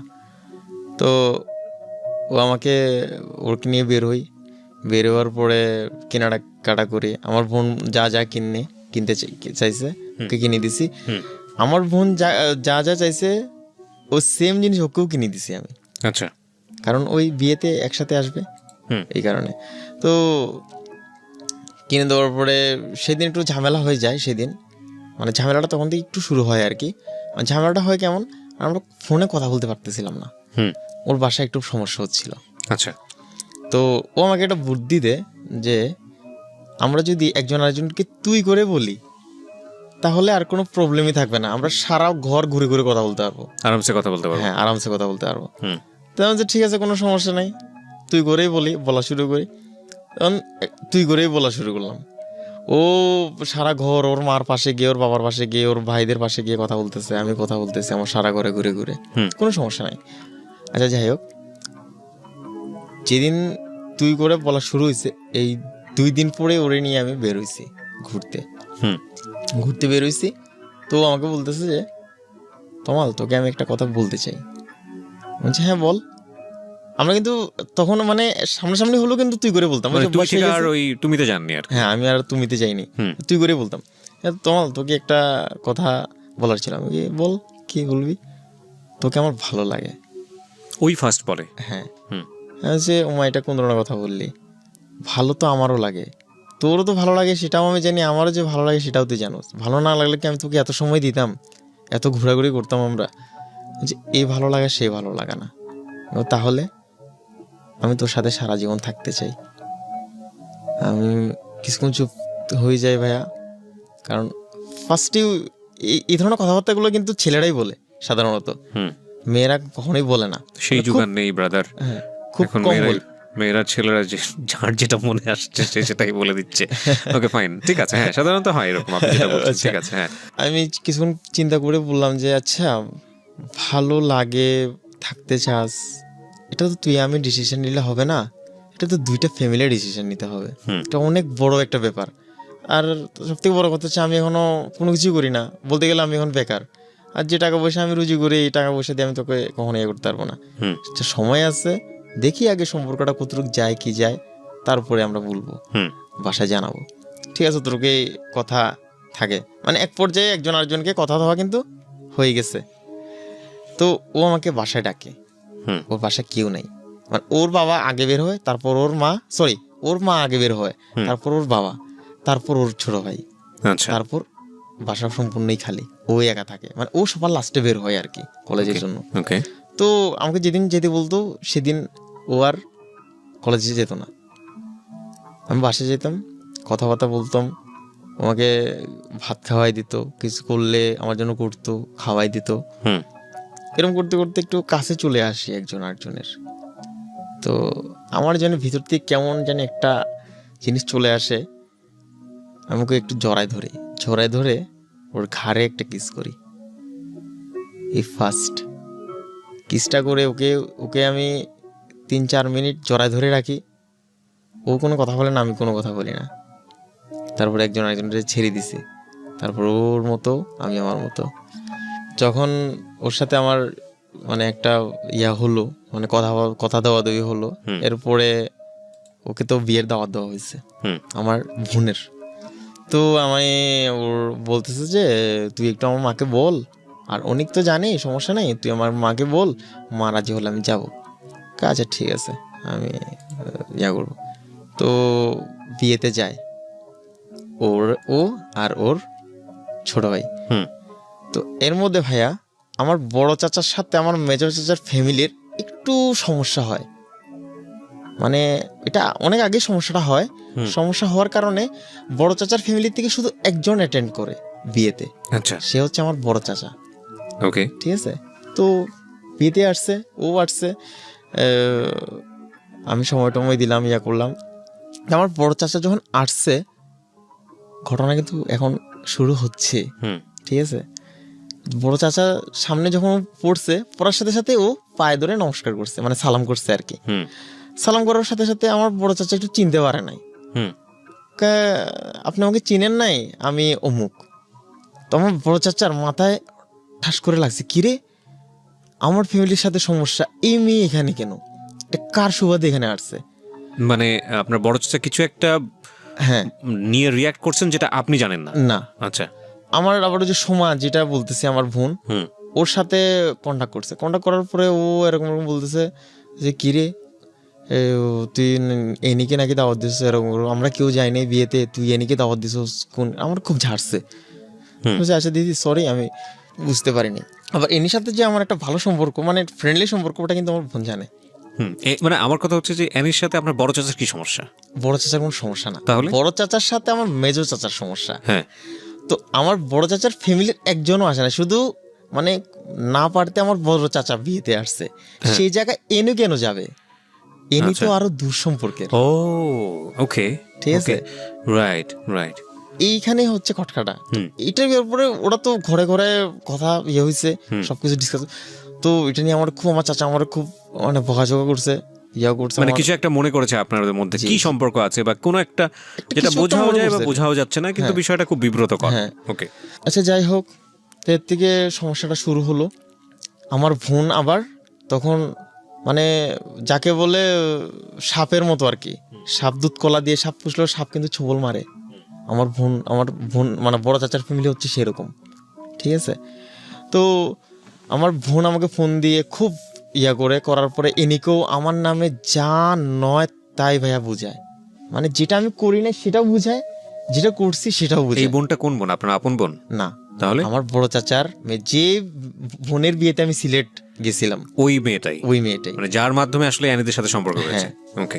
তো ও এনিকে সবকিছু বলে, তো এনি মানে আমার প্রতি এমন একটা হয়ে যায়। ঠিক আছে। তো হয়ে যাওয়ার পরে আমাদের রিলেশন কিন্তু এর মধ্যে কিন্তু প্রায় 3.5 মাসের উপরে, প্রায় 4 মাস রিলেশন। ওকে। তো হঠাৎ করে আমাকে একদিন ডেকে বলে যে তমাল, তোর সাথে তো আমি আর কথা বলতে পারবো না। তো বলছি কেন, কি সমস্যা হয়েছে, কথা বলতে পারবি না কেন? দেখ তুই ভালোবাসার মধ্যে অনেক আসবে, ঝড় আসবে, সেগুলো কিন্তু সামাল দিতে হবে। এগুলো সামাল দিয়ে না উঠলে ভালোবাসার কোনো থাকে না। তো বলছে না, আমি তোর সাথে সম্পর্ক রাখতে পারবো না, এটা অন্য একটা কারণ। বলছি কি কারণ?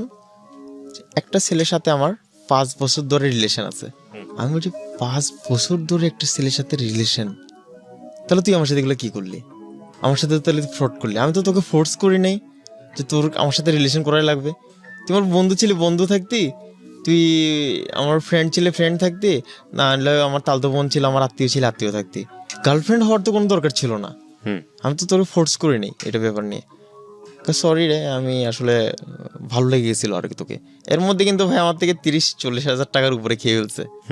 আমি বলতেছে আমার মন টন খারাপ হয়ে গেছে। আমি আর ছেলে সম্পর্কে মানে ওরকম কিছু জিজ্ঞেস, আমি ছেলে কিছু করে কয় আমার সাথে একই সাথে পড়ে, ও তুই জিজ্ঞেস করে আর কিছু জিজ্ঞেস করি নাই। চলে আসি, চলে আসার পর বাসে চলে আসে সপ্তাহখানিক আমি আর ফোন টোন দিই নাই ভাইয়া ওকে। ফোন টোন দিয়ে নেই তো হঠাৎ করে একদিন ফোন দেয় আমাকে, প্রায় 10 দিন পর মেবি, আমার যতটুকু মনে আছে আর কি। 10 দিন পরে ফোন দিয়ে বলে তোর সাথে আমার দরকার আছে, তোর সাথে ইয়া করতে কথা বলবো। যে কেন, কি কথা? কথা তো সব শেষ। না কথা আছে। যে আচ্ছা ঠিক আছে আসতেছি। গেলাম, গিয়ে ওই দিন ঘোরাঘুরি করলো। ওই দিন আবার আমাদের ওখানে পটিয়ার পরে একটা মেডিকেল আছে, মানে বিজি ট্রাস্ট নামে, ইউনিভার্সিটি প্লাস মেডিকেল, ঠিক আছে। তো ওখানে ঘুরতে নিয়ে গেছি, ওটা কোনোদিন নাকি দেখে নাই। ওখান থেকে আমার আন্টির বাড়িতেও নিয়ে গেছি, ভাত টাত খাওয়াইছি।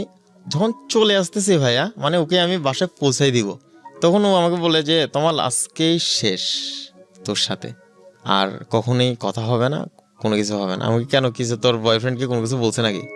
তো যে না, বয়ফ্রেন্ড কোনো কিছু বলে নাই, যাকে আমি ভালোবাসি তার সাথে আমার কোর্ট ম্যারেজ হয়ে গেছে।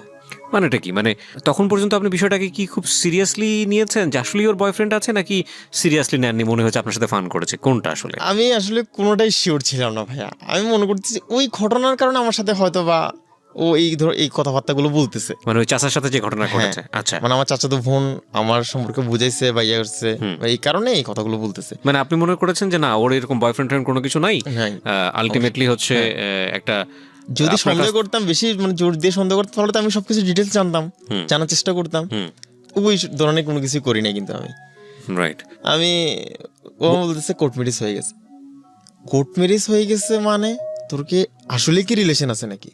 ফাইন, এতক্ষণে আপনার মানে খুব আপনি সিরিয়াস হচ্ছেন? আমি সিরিয়াস হচ্ছি। হ্যাঁ তোমার আমার রিলেশন আছে, তাহলে তুই এগুলো তো ভালো কাজ করস নাই। তখন আমি ডাইরেক্ট বলছি তুই আমাকে কি টাকা খাওয়ার জন্য আমার সাথে রিলেশন করছিস?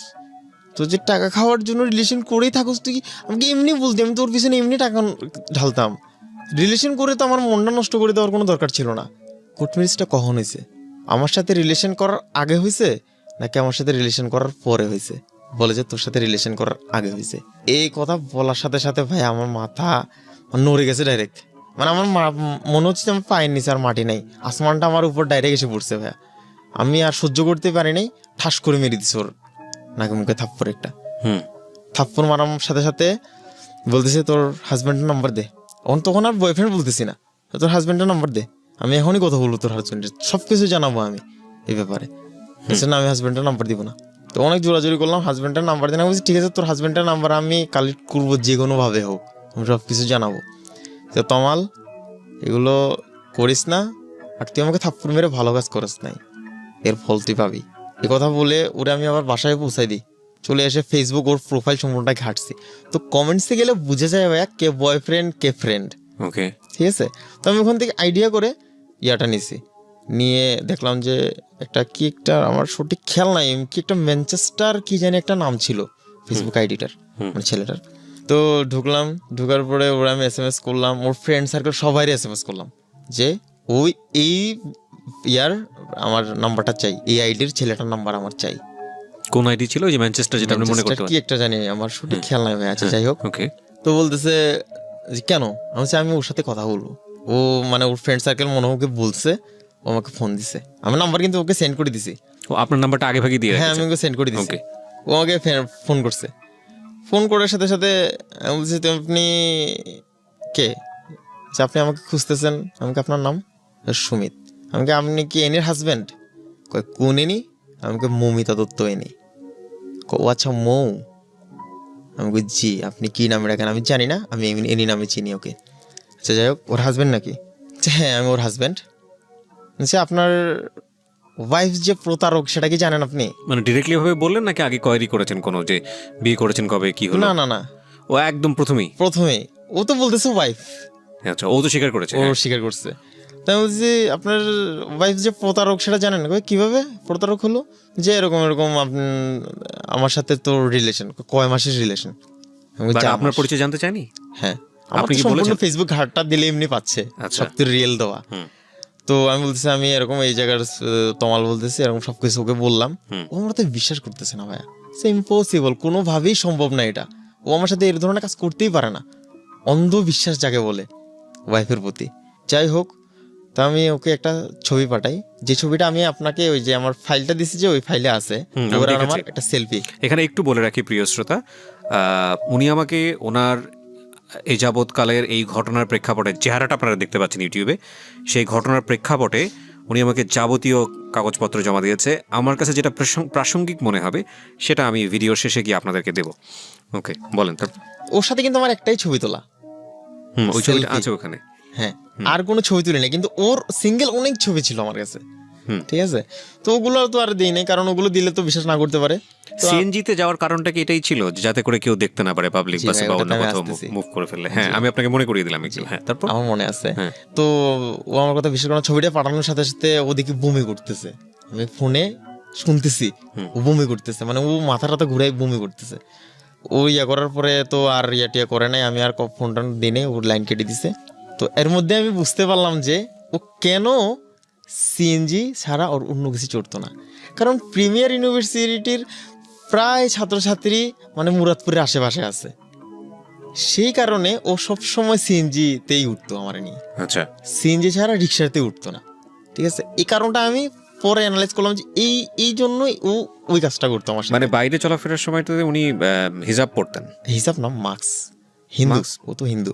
আচ্ছা, তো মাস্ক পরতো, জাস্ট ছোট একটা করে মাস্ক দিয়ে দিত আর ওড়নাটা ভালো করে পেঁচা নিত। পরের দিন ভাই আমাকে ফোন দে, কে ফোন দে? সুমিত ফোন দিয়ে আমাকে, সুমিত মানে ওর কোর্টের ম্যারেজ করা হাজবেন্ড? সুমিত ধর ওর পুরো নাম আর কি। সুমিত ধর, জি। ওকে ফোন দিয়ে প্রথমেই গালাগালি শুরু। আপনাকে? জি, এত বিশ্রী গালাগালি যেটা আমি এখানে বলতে যাচ্ছি না। হ্যাঁ, খুব বাজে ভাষায় আমার গালাগালি করে বলে যে তুই আমার ওয়াইফকে মারছোস, এই করছোস, সেই করছোস, তোর জীবন আমি শেষ করে দিব, তোর এই চেহারা রাখবো না আমি। তো আমি ওরে অনেকভাবে বোঝানোর চেষ্টা করি শান্তভাবে। তো ওরে যখন বুঝতেছে না, তুই জাভাইজ করিস করে আমি লাইনটা কাটিয়ে দিছি। এর মধ্যে ওর মেনির ফ্যামিলি ওকে কি বলেছে, ওকে আনি কি বলে ম্যানেজ করেছে যাতে ও রিয়াক্ট করলে এরকম? সেটা আমি জানি না ভাইয়া, সেটা আপনি জানেন না? সেটা তো আমার যারা জানা কোনোভাবে সম্ভব না, কারণ ও ওকে কি দিয়ে ব্রেন ওয়াশ করছে সেটা তো আমি জানি না, ঠিক আছে না। আমি ওর ফ্যামিলির মানুষ, আমার মাকে ফোন দিছে, আমার বাবাকে ফোন দিছে, বলছে আমি 5 লাখ থানার এসআই বলতেছি, আমি এনির পিসি, আপনার ছেলে তো এরকম আমার মেয়েকে ডিস্টার্ব করতেছে, কি ছবি নাকি ফেসবুকে ছেড়ে দিবে। এটা কে বলেছে? এনির পিসি চিনি বলতেছে 5 লাখ থানার মানে এটা মিথ্যা কথা বলেছে? ছবি তো শুধু একটাই, আর তো কোনো ছবিই নেই। আচ্ছা, ঠিক আছে, আর ওর সাথে তো আমার কোনো ওরকম কোনো সম্পর্কই হয়নি যে কোনো ছবি থাকবে, ঠিক আছে। তো আমার মা বলতেছে আচ্ছা ঠিক আছে, আমার ঘরও মেয়ে আছে, আপনার মেয়েও, আচ্ছা যাই হোক, আপনারা এখানে মীমাংসা করে ফেলেন, আমার ছেলের কখনোই আপনাদেরকে ফোন দিবে না, আর আপনার মেয়েকেও আমার ছেলে যাতে ফোন না দেয়, ছেলেকে যাতে ফোন না দেয়। কিন্তু কোর্ট ম্যারেজ হয়েছে, বিষয়টা কি গোপন ছিল? আপনার এই ঘটনার পরে কি বিষয়টা ফ্ল্যাশ পেলো, নাকি তার আগেই ওনার ফ্যামিলি জানতো, মানে অ্যানির ফ্যামিলি জানতো বা সুমিতের ফ্যামিলি জানতো? মনে হয় আমার যতদূর। এই বিষয়ে আপনি তেমন কিছু জানেন না? না, আমি এই বিষয়ে কোনো কিছু জানি না। ওকে, তারপর কি হলো? যাক, এরকম করার পরে আমি আবার মাঝখানে 2-1 বার আমার ভাইয়া মনটার ভিতরে খুব লাগতেছিলাম, খুব জিনিসটাকে ভালো বললাম, ওর হাজব্যান্ডকে জানাই, আচ্ছা ঠিক আছে, আমি ওকে ফোন দিয়ে সবকিছু মিটমাট করি। আমি পার্সোনালি মিটমাট করতে চাইছিলাম, ওদের সাথে যোগাযোগ করার চেষ্টা করি, ফোন ধরে গালাগালি করে ভাইয়া। আমার কোশ্চেনটা হচ্ছে যে অ্যানি আপনার দুঃসম্পর্কের আত্মীয় হয়, আচ্ছা, সো এরকম একটা ঘটনা আপনার সঙ্গে ঘটিয়েছে, আচ্ছা, এবং আপনি সেটা জানতেও পেরেছেন। জি, এটা নিয়ে অনেক কিছু হয়ে যাচ্ছে, তুলকালাম হয়ে যাচ্ছে, এবং আপনার যে কোনোভাবেই হোক আগ্রহ ছিল যে সে যেটা বলছে তার হাজব্যান্ড, যাকে তিনি কোর্ট ম্যারেজ করেছেন, হ্যাঁ, তার সাথে আপনি যোগাযোগ করে অ্যানির ব্যাপারটা আপনি জানাবেন। হ্যাঁ। তো ইন দ্য মিন টাইম, যেহেতু উনি আপনার আত্মীয় সম্পর্কেরই হয়, আপনি তো আপনার বোনের মাধ্যমে হোক বা যে কোনো মাধ্যমে হোক না কেন খোঁজ খবর নিতে পারতেন যে ওর ফ্যামিলিতে আসলে জানে কিনা বিষয়টা, বা আসলেই ও এরকম স্টেপ নিয়েছে কিনা, সেটা কি আপনি করেছিলেন? না, এটা আমি প্রয়োজন মনে করিনি আসলে। মানে আপনি নিজে থেকে এটার কোনো প্রয়োজন মনে করেননি যে ও যেটা বলছে সেটা আসলে কতটুকু সত্যের একটু যাচাই করে দেখা দরকার? না, এই ধরনের কোনো কিছুই আমি করিনি আর কি, প্রয়োজনই মনে করেন? প্রয়োজনই মনে করি। ওকে, তারপর? তো ওখানে কার ভালো লাগে ভাইয়া ফোন দিয়েই গালাগালি শুনতে, তা আমি আর ফোন ধরতাম না। এখানে চ্যাপ্টার ক্লোজ, ঠিক আছে, এনি চ্যাপ্টার কিন্তু এখানেই ক্লোজ। আচ্ছা যাই হোক, 4-5 মাস পরে বিভিন্ন মেয়েদের আইডি থেকে আমার ফ্রেন্ড রিকোয়েস্ট আসা শুরু করে। এগুলো এত সুন্দর সুন্দর মেয়ে ভাইয়া, মানে আমি বলে বুঝতে পারবো না। তো আমার একটু খটকা লাগে, কী রে ঘটনা কি? বাংলাদেশে কি আর কোনো ছেলে নাই? সব সুন্দরী মেয়েরা দিকে আমার পিছনে পড়ে গেছে কেন? তো আমি এগুলোকে ব্লক করে দিতাম, আনফ্রেন্ড করতাম, বা এগুলো করতাম, ইগনোর করতাম আর কি। এভাবে যখন হচ্ছে না, এনি কিন্তু জানে আমি কিসে ইমোশনাল হয়ে যাই। একটা আইডি খুলে প্রজাপতির ডানা, হ্যাঁ, আইডিটা খুলে আমাকে মেসেজ করে, আমি তো রিপ্লাই দিই না। এটা তো ফেক আইডি, নাম শুনেই বোঝা যায়। হ্যাঁ, ফেক আইডি। আমি করি না কোনো, মানে রেসপন্স করি না ও যখন SMS করে। এরকম প্রায় সপ্তাহ 10 দিন 15 দিন 20 দিন 1 মাস হয়ে গেছে ভাই, শুধু আমাকে SMS করে, মানে এমনি হাই হ্যালো। তুমি কিরিট কে দেখতে হবে, তো এতদিন ধরে SMS করতেছে আমার, এটা কেটা? আমার নিশ্চয়ই আমার কোনো পরিচিত মানুষ, আসলে দুষ্টামি করতেছে। অনেকে করে না ফ্রেন্ড সার্কেলের ভিতরে। আইডিতে কি কোনো মেয়ের ছবি ছিল নাকি প্রজাপতির ছবি ছিল? না। তাহলে কোনো শুধু একটা মানে মনে হয় একটা প্রজাপতির ছবি ছিল শুধু, আচ্ছা, আর কোনো কিছুই ছিল না। তাই মনে করছে আমার কোনো ফ্রেন্ড সার্কেল, ছেলে হোক মেয়ে হোক, আমার সাথে দুষ্টামি করতেছে। ওকে। তো আমি রিপ্লাই দেই, হ্যাঁ হাই, কে বলতেছেন? আমি আপনাকে চিনি, আপনি স্বপ্ন তোমাল না? যে আপনি স্বপ্ন তোমাল বলতেছেন, এটা তো আমার ফেসবুক প্রোফাইল নেম, এটা তো আপনি জানার কোথায়? ঠিক আছে, আমার পুরো নাম কি? যে আপনার পুরো নাম হচ্ছে তমাল চন্দ্র দে। তখন আমি বুঝতে পারি যে এটা আমার পরিচিত। আচ্ছা, ঠিক আছে, কিন্তু কে সে আপনি সেটা জানি না। তো আমি অনেক দিন জাস্ট মনে করেন যে প্রতিদিনই কথা হইতো, রাত 12টার পরে 10 থেকে 15 মিনিট, মানে ফেসবুকে কথা? হ্যাঁ, জাস্ট মেসেজে 10 থেকে 15 মিনিট, কিন্তু প্রতিদিন রাত 12টার পরে কথা হতো। তো ঠিক আছে, তো আমাকে বলতো যে আমার বাবা খুব অসুস্থ, আমি একা মেয়ে মানুষ। আপনি বের করার চেষ্টা করেননি যে যেহেতু আপনাকে চেনে এই মেয়েটাকে? হ্যাঁ, আমি বের করার চেষ্টা করছি, কিন্তু বলছে যে যেদিন দেখা হবে সেদিনে আমাকে চিনবে, আমি তোমার পরিচিত। তো আপনার সন্দেহ হয়নি এটা অ্যানিও হতে পারে? না ভাইয়া, 1.5 বছর পর। 1.5 বছর পর মানে ঘটনাটার প্রায় মনে করেন যে 4-5 মাস পর থেকে মনে করেন যে আমার SMS দেওয়া শুরু করছে। তো আমি প্রায় 1 মাস 1.5 মাসের মতো আমি কোনো করি নাই। তখন কথা বলতে আরো 2-3 মাসের উপরে গেছে। মানে এই সময়টা আপনি যেটা বলতে চাচ্ছেন যে এর মধ্যে 1 বছর বা 1.5 বছর সময় অতিক্রান্ত হয়ে গেছে। সো আপনার মধ্যে অ্যানিটাও ওইভাবে আর নেই? না, আমি মুছে ফেলছি আমার জীবন থেকে একদম এনি নামটা। ওকে, ঠিক আছে। তো ও প্রায় আমার সাথে কিন্তু 8 মাস কথা বলে ভাইয়া, 7 থেকে 8 মাস। ওই প্রোফাইলটা, মানে আপনি সন্দেহ করেননি যেটা? না, আমি সন্দেহ করি নাই। আমি মনে করছি আমার মার আত্মীয় নয়, আমার বাবার কোনো আত্মীয়। ঠিক আছে, পরিচিত কোনো কি হবে না, হয়তো আমার ফ্রেন্ড সার্কেল, নাহলে আমার এত ডিটেল জানে কেন? আমরা সিলেট ছিলাম, এই ছিলাম, এটা ছিলাম, সবকিছু বলতেছে আমাকে। তো আপনার একটা ছবি দেন, তো একটা ছবি দিছে ভাইয়া। ছবিটা দেখে আমি চিনতেছি না, আমার মাকেও দেখালাম, আমার মাকে দেখায় নাই, আমার বোনকে দেখাইছে। তো আমার বোনও চিনতেছে না, না তো চিনতেছি না দাদা। তো আমি বলছি আপনি কে? যে আমি আপনাকে চিনি, আচ্ছা যাই হোক, আমি আমার ফ্রেন্ড হতে চাই। তো এর মধ্যে কিন্তু আমাকে ইমোশনালি করতো কি, মানে আমার বাবা খুব অসুস্থ। মানে ছবিটা আসল ছবি ছিল না, ফেক ছবি ছিল। আসল ছবি তো দিবেই না কখনো। তো আমার বাবা খুব অসুস্থ, আমার বাবা হার্টের রোগী, আমি 2-3 বার ইন্ডিয়াতে নিয়ে গেছি, খুব কষ্ট করে টিউশনি করে আমি ফ্যামিলি চালাই।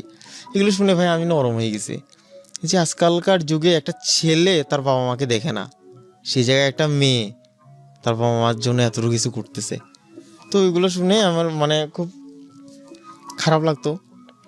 তাই আমি বলতাম ঠিক আছে, কখনো যদি কোনো প্রয়োজন হয় আমি আমার নাম্বার দিয়ে রাখলাম, আমাকে টেক্সট করবা বা আমাকে ফোন দিবা ডাইরেক্ট, আমি যথাসাধ্য পারি চেষ্টা করব তোমাকে হেল্প করার। আচ্ছা ঠিক আছে, আমি ফোন দিব। আচ্ছা যাই হোক, তো এর মধ্যে 1 মাস কথা হয় না ভাইয়া, টানা 1 মাস। ওরও কোনো নেই, আমি ওই দিন থেকে ও দিচ্ছে না যখন আমি কেন দিব, আমি 2-একটা হাই হ্যালো দিয়ে দিয়ে কোনো নাই। তো 1 মাস পরে আমাকে SMS করে 2017 সালের মেবি ওটা 9 তারিখ কিংবা 8 তারিখ ফেব্রুয়ারির SMS করে, তোমার সাথে আমি দেখা করতে চাই। ওকে, আমি বলছি ঠিক আছে, দেখা করবো, কোনো সমস্যা নাই, যে এরকম জায়গায় আসতে হবে। কোথায়? সালাউদ্দিন কাদের চৌধুরীর পাহাড়ের এই সাইডে একটা জায়গা আছে, সেটা হচ্ছে গনি বেকারি, চিটংয়ে গনি বেকারি, ওখানে আসতে হবে। আমি বলছি গনি বেকারি, ওখানে তো জায়গা নীরব জায়গা, ওখানে কেন যাব? যে না আসলে আমার গনি বেকারির ওখানে সাইটে একজন বেকারির ওখানে আমার কাকা একজন মানে চাকরি করে, জব করে, দেখলে সমস্যা হতে পারে। আপনি এক কাজ করেন, আপনি গনি বেকারি থেকে একটু উপরে যান, সালাউদ্দিন কাদের চৌধুরীর একটা গেট আছে, ও গেটের ওখানে চলে যান। সরি। তো আচ্ছা ঠিক আছে।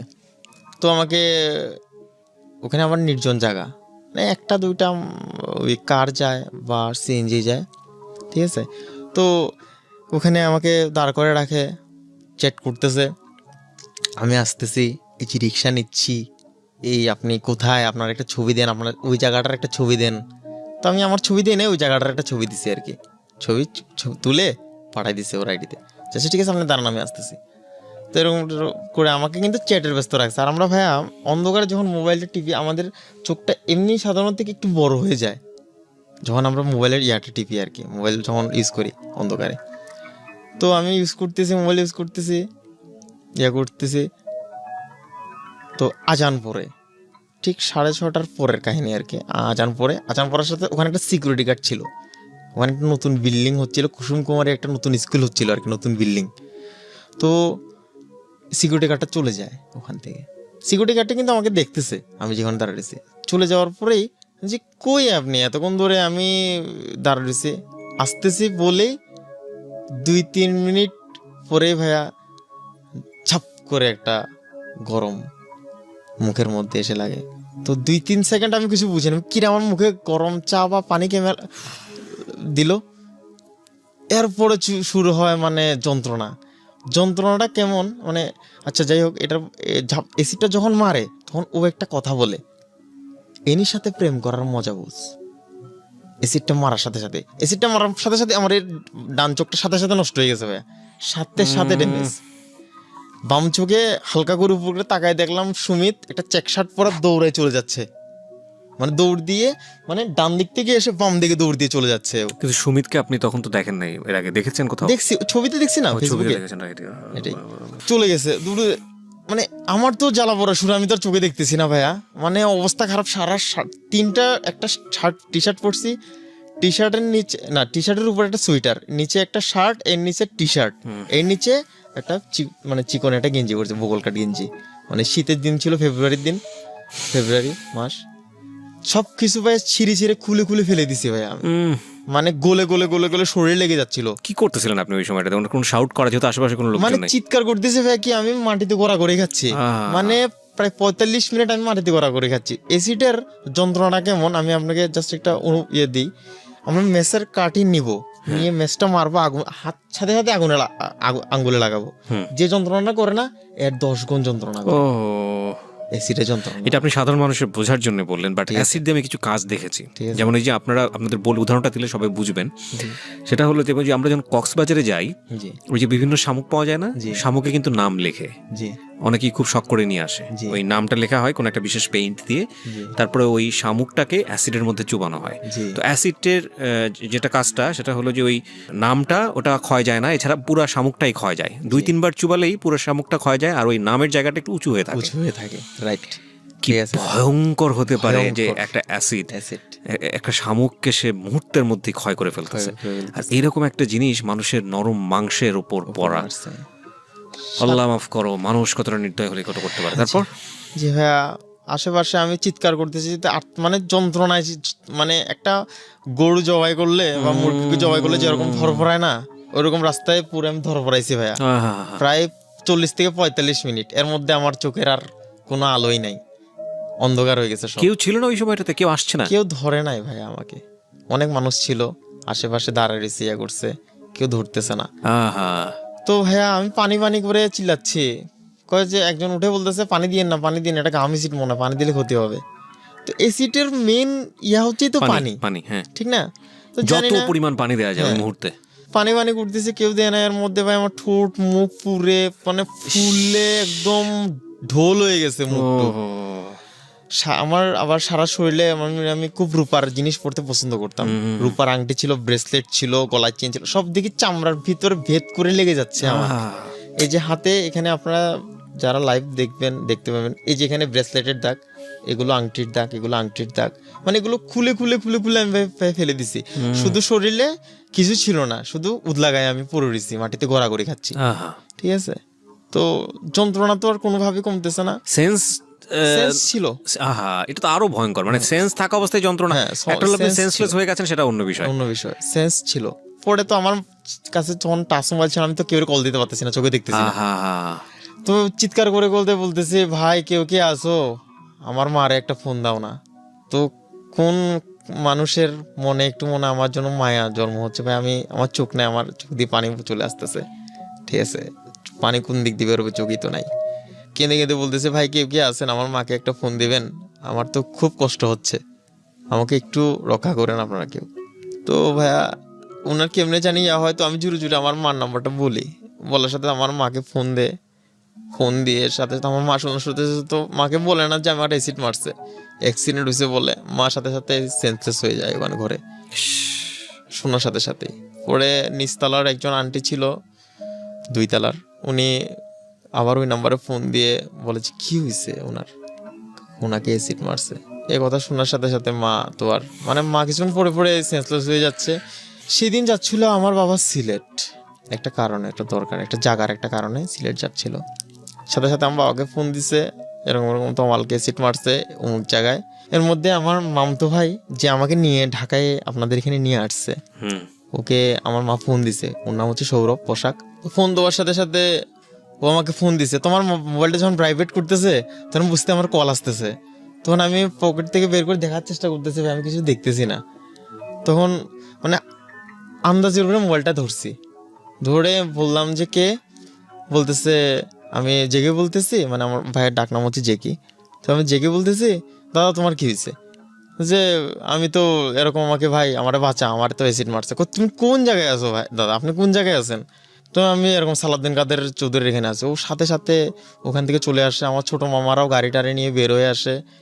এর মধ্যে ভাই আমার চোখের অবস্থা খুবই খারাপ, আমার ঠোঁটটা পুরে ছাই হয়ে গেছে ডাইরেক্ট, নাকটা পুরো শক্ত হয়ে গেছে, মানে কেমন বলবো, মানে রডের মতো হয়ে গেছে নাকটা। নাক বলতে কিছুই ছিল না, নিঃশ্বাস নিতে পারতেছিলাম না, কথা বলতে পারতেছিলাম। এসে কি করলো? জিহ্বা টিপা পুড়ে গেছে, নিয়ে গেছে মেডিকেল, সাথে সাথে চিটাং মেডিকেল নিয়ে গেছে আমাকে, নিয়ে গিয়ে ওখানে অ্যাডমিট করছে। অ্যাডমিট করার সাথে সাথে বলতেছে আমার চোখের অবস্থা খুব খারাপ, আপনারা ঢাকায় নিয়ে চলে যান। ঢাকায় আগারগাঁও নিয়ে চলে আসছে সাথে সাথে। তখনও কি আপনি যন্ত্রণাটা অনুভব করে যাচ্ছেন? ভাই আমার মানে সেন্সটা তখনও ছিল ভাইয়া, যতক্ষণ আমাকে ইঞ্জেকশন দেয়া নাই সেন্সলেস হওয়ার, ততক্ষণ কিন্তু আমার সেন্স ছিল। ততক্ষণ আমার জ্বলতেছে ভাইয়া, জ্বলতেছে শুধু, আমার জ্বলাটা খালি বাড়তেছে আমার, আমি বুঝাতে পারবো না ভাইয়া কেমন লাগতেছে তখন, আমার কথা বলতে পারতেছিলাম না। তো আমার মামি নাকি আমার তখন একটু হুশ, মানে ইঞ্জেকশন মারার পর একটু হুশ আসছে, তখন আমার বড় মামি আমাকে বলতেছে যে কে তোর সাথে এরম করছে? আমি বলছি এনি আমার জীবন শেষ করে দিয়েছে মামি। এই কথা বলে আমি নাই হয়ে গেছে, মানে কোনো কিছু বলতে পারি না। সাথে সাথে পরের দিন আমাকে অ্যাম্বুলেন্স নিয়ে ঢাকা আগারগাঁও মেডিকেল নিয়ে আসে, চক্ষু বিজ্ঞান ইনস্টিটিউটে নিয়ে এসে ওরা 10 দিন রাখে ভাইয়া। 8-9 দিনের দিন আমার মাংসটা পচা শুরু করে ভাইয়া, মুখের মাংস পচার যে একটা কেমন অনুভূতি আমি বুঝিয়ে বলতে পারবো না, এত যে খারাপ একটা অনুভূতি ওটার, এত যে খারাপ এটা মাংস। কোন হাসপাতালে ছিলেন আপনি? জি, কোন হাসপাতালে 10 দিন? ঢাকা আগারগাঁও চক্ষু বিজ্ঞান ইনস্টিটিউট। মানে চোখ যেতে সেভ করা যায় সে কারণে ওখানে নেওয়া হয়েছে। জি, কোনো প্রাইভেট ক্লিনিকে তো রাখতেছে না আমাকে, কারণ এটা তো পুলিশ কেস। এই 10-11 দিনের মধ্যে পুলিশ নিয়ে কোনো দৌড়াদৌড়ি, পুলিশ আসে না, এরকম কোনো কিছু হয়নি? না, আমাকে তো তখন আমার পুলিশের সাথে আমার কোনো যোগাযোগ, কারণ অবস্থা খুবই খারাপ ছিল আমার। বা 10-11 দিনের মধ্যে কোনো পত্রিকায় রিপোর্ট করা বা কোনো কিছু কিচ্ছু হয়নি? না, কিচ্ছু হয় নাই। জাস্ট মানে একটু পুলিশ মনে হয় প্রথম মানে একটু জানতে পারছিল যে আমার এরকম ঘটনা হয়েছে। উইথ ডিউ রেসপেক্ট, আমি এখানে সম্মানের সহিত একটা কথা বলতে চাই। আমি বলছি না যে বাংলাদেশে বৈষম্যমূলক বা কোনো কিছু, আমি বলতে চাই যে এরকম একটা ঘটনা যদি কোনো একটা মেয়ের সঙ্গে হতো, আমি প্রথমেই আপনাদেরকে বলে নিয়েছিলাম যে আজকের এই অনুষ্ঠানে খুব ডিফারেন্ট একটা জায়গা থেকে আমি স্টোরিটা প্রচার করছি। এটা আমার জানার দৈন্যতা হতে পারে যে বাংলাদেশে কী পরিমাণ মেল অ্যাসিড ভিকটিম আছেন, আমি জানি না রেশিওটা, বাট ফিমেলদেরকে নিয়ে পত্রপত্রিকায় আমরা হামেশাই নিউজ পড়ি। কিন্তু এই ছেলেটা যখন আমাদেরকে ফোন করে তখন আমার কাছে মনে হচ্ছে যে এরকম ঘটনা কি আসলে ছেলেদের ক্ষেত্রেও ঘটে কিনা। পরবর্তীতে আমি জানতে পারলাম যে এই রেশিওটাও আসলে কম না। আমি জানি না নারীদের ক্ষেত্রে যে ধরনের প্রায়োরিটি দেয়া হয়ে থাকে সেটা ল এনফোর্সমেন্ট এজেন্সি থেকে শুরু করে পত্রপত্রিকায় মিডিয়া থেকে শুরু করে এই ধরনের বিষয়টা ছেলেদের ক্ষেত্রেও হওয়া উচিত। এটা শুধু অ্যাসিড ভিকটিম ক্ষেত্রেই কিন্তু না, আমি যেহেতু আজকে পার্টিকুলারলি অ্যাসিড নিয়েই কথা বলছি, অন্যান্য ক্ষেত্রেও আমরা যখন দেখবো যে একজন নারী যখন নির্যাতিত হয় যেভাবে তাদেরকে কোঅপারেট করা হয় এটা খুব প্রশংসাযোগ্য বাংলাদেশে বিভিন্ন জায়গাটা থেকে। ঠিক একইভাবে একটা ছেলেও যখন ওই ধরনের নির্যাতনের শিকার হচ্ছে সেম সাপোর্টটা তার মানুষ হিসেবে পাওয়া উচিত।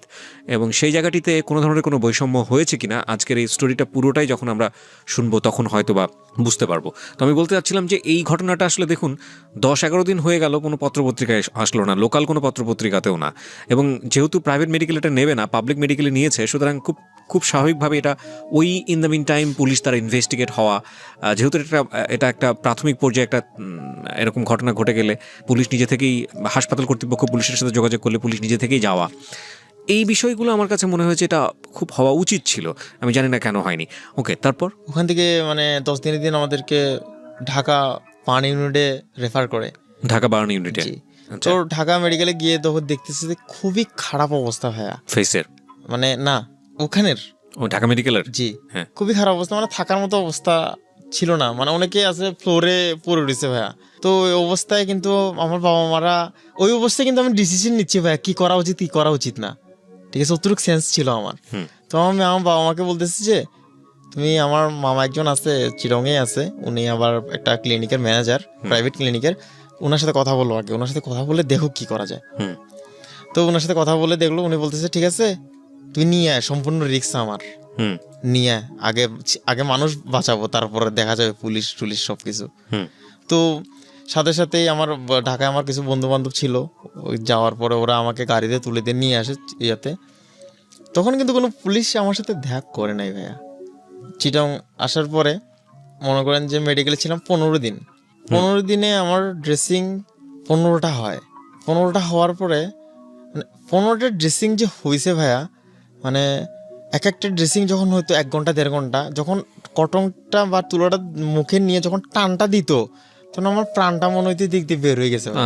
এটা বোঝানো যাবে না, এটা যার হয়েছে শুধু সেই জানে, মানে কেমন, মানে একটা আমি বলে বুঝতে পারবো না, ঠিক আছে। এটা কোনো মানে কোনো থাকে না যে একটু মেডিসিন দিয়ে জায়গাটাকে অবশ করে নেওয়া, টের পাওয়া যায় না, এরকম কোনো ব্যবস্থা কি আছে নাকি সিস্টেমটা এরকম? না, প্রথম যেটা বড় যেটা হয়েছে মানে মুখের মাংসগুলো প্রথম দিন যেটা প্রথম অপারেশনটা হয়েছে মানে ফেলে দিছে অ্যানেস্থেসিয়া, সেদিন অ্যানেস্থেসিয়া দিছে, এরপরে আর অ্যানেস্থেসিয়া ইউজ করে না, একদম ডিরেক্টলি যেভাবে করতেছে 1 ঘন্টা খানিক 1.5 ঘন্টা একটা জায়গা, সব কিন্তু আমার মামাই করতেছে।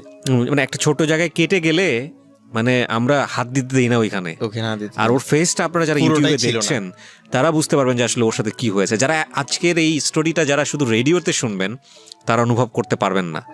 আমি সরি টু সে, আমি আপনাদেরকে ডেসক্রাইব করে বোঝাতে পারবো না যে ওর অবস্থাটা কি।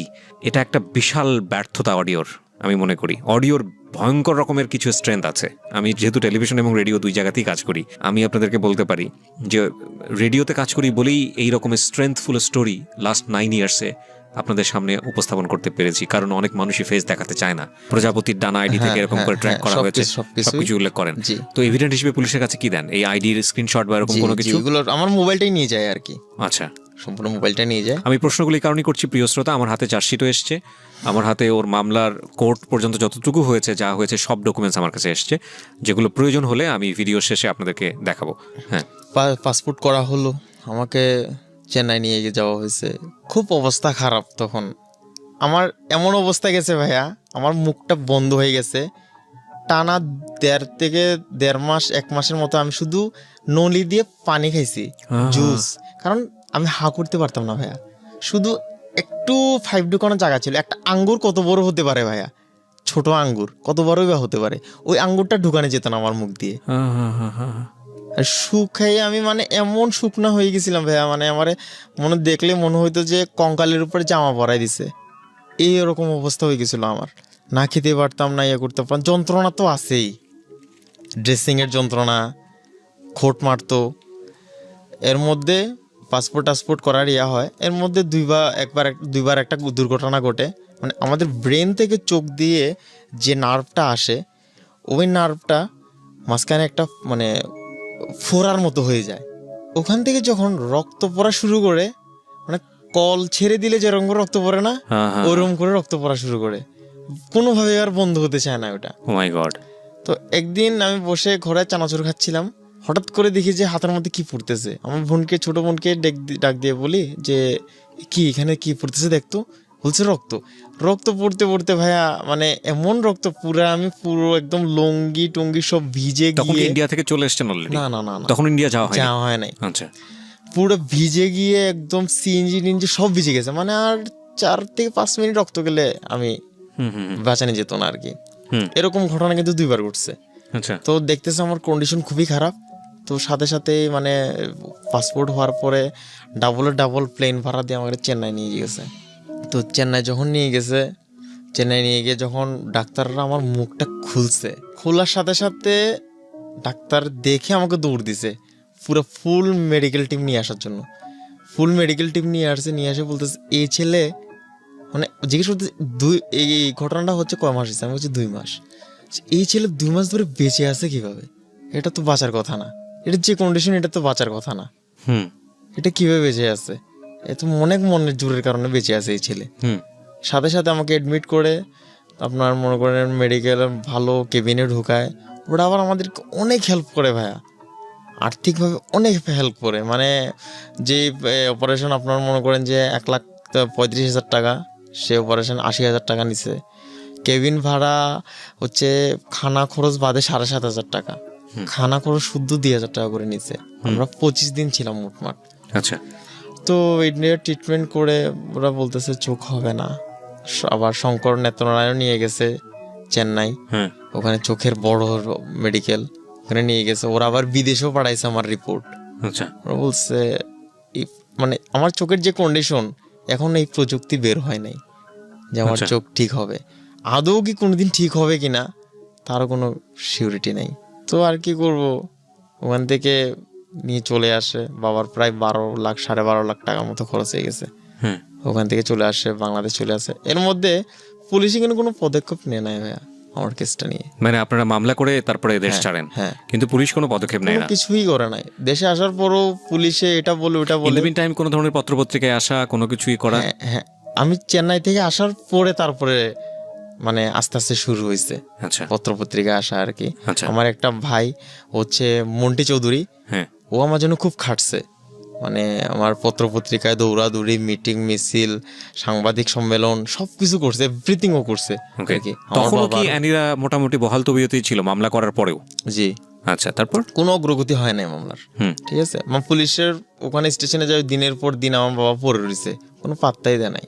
তারপর যখন হচ্ছে না, দেখতেছে যে না এটা, সাথে সাথে বাবা ডিবিতে, কোর্টের পারমিশনে ডিবিতে ট্রান্সফার করে মামলা। জি। আচ্ছা। তো তখন ছিল ডিসি হাসান আলী মোহাম্মদ শৌকত স্যার, অত্যন্ত ভালো মানুষ একজন, অনেক হেল্পফুল একটা মানুষ। তো ওনার কাছে যাওয়ার পরে উনি সঞ্জয় বাবু নামে একজন ডিবি অফিসারের কাছে দেয় কেসটা। উনি প্রায় মাসখানেক ইনভেস্টিগেশন করে, তো করার পরে উনি চলে যায় আবার বিদেশ, কঙ্গোতে। তখন দায়িত্ব পড়ে রাজেশ বড়ুয়া নামে একজন সিনিয়র ইন্সপেক্টর। উনি এখন কাউন্টার টেররিজমে আছে। আচ্ছা। উনি আমার কেসটা খুব সিরিয়াসলি হ্যান্ডেল করে, এত সিরিয়াসলি হ্যান্ডেল করে যে ওনার পকেট থেকে প্রায় 30-40 হাজার টাকার মতো নিজে খরচ করে। তো উনি প্রায় আসামে আমার ঘটনার 1 বছর পরে ধরা গেছে। 1 বছর পরে? জি। বাংলাদেশে অ্যাসিড ছুড়বেন তো মরবেন, এরকম একটা ব্যাপার আছে। জি। আমরা জানি আইনত ব্যাপারটা মৃত্যুদণ্ড। জি। এবং এটা খুব ভয়ঙ্কর রকম ভাবে হ্যান্ডেল করা হয়, শক্ত হাতে। জি। সেখানে আপনার এরকম একটা ঘটনা 2015 সালে ঘটেছে না? জি। তারপরে 2017 সালে, 2017 ফেব্রুয়ারি 10 তারিখ, মানে এই যে মাত্র 2 বছর আগের ঘটনা। হ্যাঁ। সেখানে 1 বছর লেগেছে আসামিকে অ্যারেস্ট করতে। আসামিকে ধরতে অর্ধেক তো সময় খেয়ে ফেলছে পুলিশ। তারপর ডিবিতে যখন আসছে তখন কিন্তু বেশি দিন সময় লাগে না ভাইয়া। আচ্ছা, টিভিতে আসার পর বেশি দিন সময় লাগে না। যে ভদ্রলোকের যেই পুলিশের নাম নিলেন আপনি, রাজেশ বড়ুয়া, উনি খুব সিরিয়াসলি নেওয়ার পরে অনেক সিরিয়াসলি নিয়েছে, মানে অনেক আন্তরিক উনি। তো উনি কেসটা যখন হ্যান্ডেল করতেছে, তো সবকিছু যখন তদন্ত করে দেখলো, ওদেরকে গিয়ে ঢাকা বাড্ডা, উত্তর বাড্ডা নতুন বিল্ডিং, একটা বিল্ডিং এ উনি, মানে ওরা হাজব্যান্ড ওয়াইফ থাকতেছিল তখন। হাজব্যান্ডে কি করতো, টিউশনি করতো, আর মেয়েটা একটা ছোট কিন্ডারগার্টেন স্কুলে চাকরি করতো। মানে এই সুমিত হচ্ছে ওর হাজবেন্ড। সুমিতে টিউশনি করতো, আর ওর ওয়াইফ কিন্ডারগার্টেন স্কুলে চাকরি করতো। ওখান থেকে ওরা ধরে নিয়ে আসছে। আমার বাবাও অবশ্য গেছে, আমার বাবার সাথে ওই মন্টি চৌধুরী যে ছেলেটা বলছে আমার জন্য খাটছে, ও গেছিল ঢাকায়। আসছে, ঢাকায় এসে আসামি ধরে নিয়ে গেছে। আসামি ধরে নিয়ে গিয়ে রিমান্ডে নিছে। রিমান্ডে মানে 5 দিনের রিমান্ড চাইছে আর কি, 10 দিনের রিমান্ড চাইছে। আদালত 5 দিন দিয়েছে। 5 দিন হাজবেন্ড ওয়াইফ দুজনকে ধরেছে? দুজনকেই। আচ্ছা। ধরার পরে 5 দিনের রিমান্ডে, ছেলে তো এক ধরনের মনে করেন উকিলই, LLB পাস যেহেতু করছে, আইন সম্পর্কে ভালো আইডিয়া আছে। 4 দিন খুব মারা মারছে ভাইয়া ওরে। আমাকে স্যার বলছে আর কি পার্সোনালি, এত মারা মারছে সেন্সলেস হয়ে গেছে, জ্ঞান ফিরেছে, ডাক্তার দিয়ে আবার মায়ের, কিন্তু স্বীকার করে না এসিড যে মারছে। কারণ কি, এটার একটা কারণ আছে, কোনো রকম যদি রিমান্ডের টাইমটা যদি ও কাটাই দিতে পারে তাহলে কেসটা হালকা হয়ে যাবে। 5 দিন কিন্তু মার সহ্য করছে। আর মেয়েটাকে মারতে পারতেছে না, কারণ হচ্ছে কি, মেয়েটা ছিল প্রেগনেন্ট। তো মেয়েটাকে স্যার ইমোশনালি কথাবার্তা বলছে যখন সুমিতকে দিয়ে হচ্ছে না, তখন মেয়েটার কাছে আসছে, মেয়েটার মাধ্যমে সবকিছু বলছে। তো তোমার বন্ধু ছিল, এই ছিল, দেখো লাইফটা এরকম হয়ে গেছে, কষ্টে আছে। তো এনি কিভাবে জানি না আমি ভাই, আসলে মনটা গলছে। বলছে জি স্যার, সুমিতই কাজ করছে। তো সুমিতকে গিয়ে বলছে তোর বউ তো সবকিছু স্বীকার করে দিছে, তুই স্বীকার কর। না আমি বিশ্বাস করি না। ওদেরকে আবার চোখ বন্ধ করে একজন আরেকজনের সামনে নিয়ে আসছে। নিয়ে আসার পরে বলতেছে যে তুমি কি সবকিছু স্বীকার করে দিছো? না, এনি বলতেছে যে আমি সবকিছু বলে দিছি, তুমি স্বীকার করো। তুমি কি সবকিছু স্বীকার করে দিছে? কথা বলে সুমিত নাকি কেঁদে দিছে। তারপরে ওরা করছে। আমার বিরুদ্ধে খুব খারাপ একটা এলিগেশন আনছে ভাইয়া, সুমিত প্লাস এনি দুজনেই। আমি নাকি মানে পুলিশ আমাকে বলে নাই, এটা আমি পরে জানছি আর কি, কিভাবে জানছি সেটা বলবো। সুমিত বলতেছে আমি এনিকে জোর করে তুলে নিয়ে গিয়ে, আমার মা বোন জড়িত আছে, তুলে নিয়ে গিয়ে রেপ করছি, সেই কারণে সে আপনার মুখে সেই কারণে আমাকে অ্যাসিড মারছে। আর আমি ওকে খারাপ খারাপ ভিডিও দেই, ওর বউয়ের ছবি দেই, ও রাতে নাকি ঘুমাতে পারে না। আমার কথা হচ্ছে, আমি এই ধরনের কাজ যখন করতেছি, বাংলাদেশ তো আইন আছে। না ফাইন, সেটা পরের হিসাব। উনি কি বলেছে সেটাই আপনি বলেন। এটা বলেছে, বলার পরে কি হলো? ওই বলার পরে তো ওরা কোর্টেও এই কথা বলছে। বলার পরে তো আমাকে পুলিশরা কোনো কিছু জানাতে যাচ্ছে না এই ব্যাপারটা, মানে ওই যে এই ধরনের একটা অভিযোগ করছে আমার উপর, এটা আমাকে জানাতে যাচ্ছে না। পরে আমি আমার ফ্রেন্ডের মাধ্যমে পত্রিকায় উঠছে, যখন দৈনিক পূর্বকোণে উঠছে এই খবরটা, মানে তখন ডিটেল উঠেছে যে আপনি এটা করতেন, যে কারণে আপনাকে অ্যাসিড মারছে। এই কথা শোনার সাথে আমার ফ্রেন্ডে যখন উঠছে, আমার ভাই আমি তখন সুইসাইড করে ফেলতে চাইছিলাম।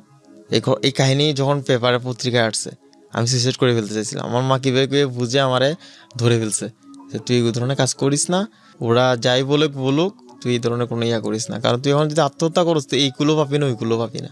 তো আমি রাজেশ স্যারকে আমি পার্সোনালি তখন কথা বলছি স্যারের সাথে, স্যার আপনি কি তদন্তর ভিতরে এই ধরনের কোনো কিছু পাইছেন যে আমি আমি ওকে রেপ করছি বা ওকে জোর জবরদস্ত করছি, এই ধরনের কোনো কিছু পাইছেন? আমি যে ওকে ছবি পাঠাইছি, এই ধরনের কোনো পাইছেন? না তোমার, আমি এই ধরনের কোনো কিছু পাই নাই। আমি স্যার, আমি যদি এই ধরনের কাজ করেও থাকতাম তাহলে বাংলাদেশে তো আইন আছে, আপনারা আছেন, আইন আদালত আছে, ওরা কেন পুলিশের কাছে আসলো না? আমি যখন ছবি পাঠাচ্ছি, আমার আইডি থেকে ছবি পাঠাচ্ছি, অবশ্যই সবকিছু প্রমাণ আছে সুমিতের কাছে। ও চাইলে আমার উপরে মামলা করতে পারতো, করতে পারতো। ও এখন কি করবে, সিম্পিতি পাওয়ার জন্য এই ধরনের একটা অভিযোগ আনছে আর কি। কিন্তু আমরা তদন্তের ভিতরে এই ধরনের কোনো কিছুই পাই নাই।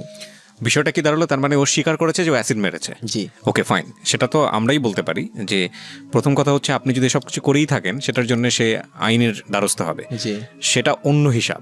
কিন্তু সেটার জন্য সে এইভাবে একটা ছেলেকে অ্যাসিড মারতে পারে না, ডেফিনেটলি নট। সেটা তো অবশ্যই সাধারণ মানুষও বলবে। তো তারপরে কি হলো? তারপর ভাইয়া কেস কোর্টে উঠলো। কোর্টে ওঠার পরে আমরা সরকারি উকিল, আমাদের কোর্ট থেকে সরকারি উকিল দিছে। আমি পরে আমরা তো আর কোনো কিছু জানি না, তো 3 মাসের ভিতরে ইনি জামিন পেয়ে যায়। 3 মাসের মধ্যে জামিন পেয়ে যায়? মানে এনি নিজে পায় আর ওর হাজবেন্ড থেকে যায়? ও হাজবেন্ড থেকে যায়। হ্যাঁ। তো ওর হাজবেন্ডের যখন আমরা এর মধ্যে এনির যখন জামিন পেয়ে গেছে, তখন আমরা উকিল ধরছি।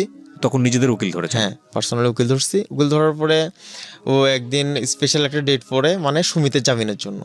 তো যখন আমাকে জজ দেখে জজ গরম হয়ে বলে যে 5টা যদি মার্ডারও করতো তারপর আমি জামিন দিয়ে দিতাম, কিন্তু এই ছেলের জামিন আমি দিব না। এটা কি ধরনের কাজ করলো, ওরে মেরে ফেলতে পারলো না, এই কাজ করার থেকে ওনার জামিন হবে না, ওর ছেলের জামিন হবে না। যাই হোক, এরকম চলতে থাকে ভাইয়া। তো এর মধ্যে আমাদের উকিলটা কিন্তু মানে এত ভালো পড়ে নাই ভাইয়া, হুম। মানে সব চরিত্র তো ভালো না, প্লাস টাকা পয়সা অনেক খেয়ে ফেলছে আমাদের থেকে উকিলটা। আপনাদের কাছ থেকেও টাকা খায়? হ্যাঁ এরকম ঘটনা ঘটার পরেও? হ্যাঁ, প্রায় 50,000 উপর টাকা খেয়ে ফেলছে উকিল। মানে আপনারা বিচার চাবেন এর জন্য আপনার উকিলের কাছে এত টাকা দিতে হয়? হ্যাঁ, যখন দেখতেছি যে আমাদের উকিলটা সুবিধার না, কখনো কখনো কিছু বলার থাকে না, শুধু দীর্ঘশ্বাস ছাড়া ছাড়া। To be honest, it's a very very দুঃখজনক পরিস্থিতি জি ভাই, আমাদের দেশের।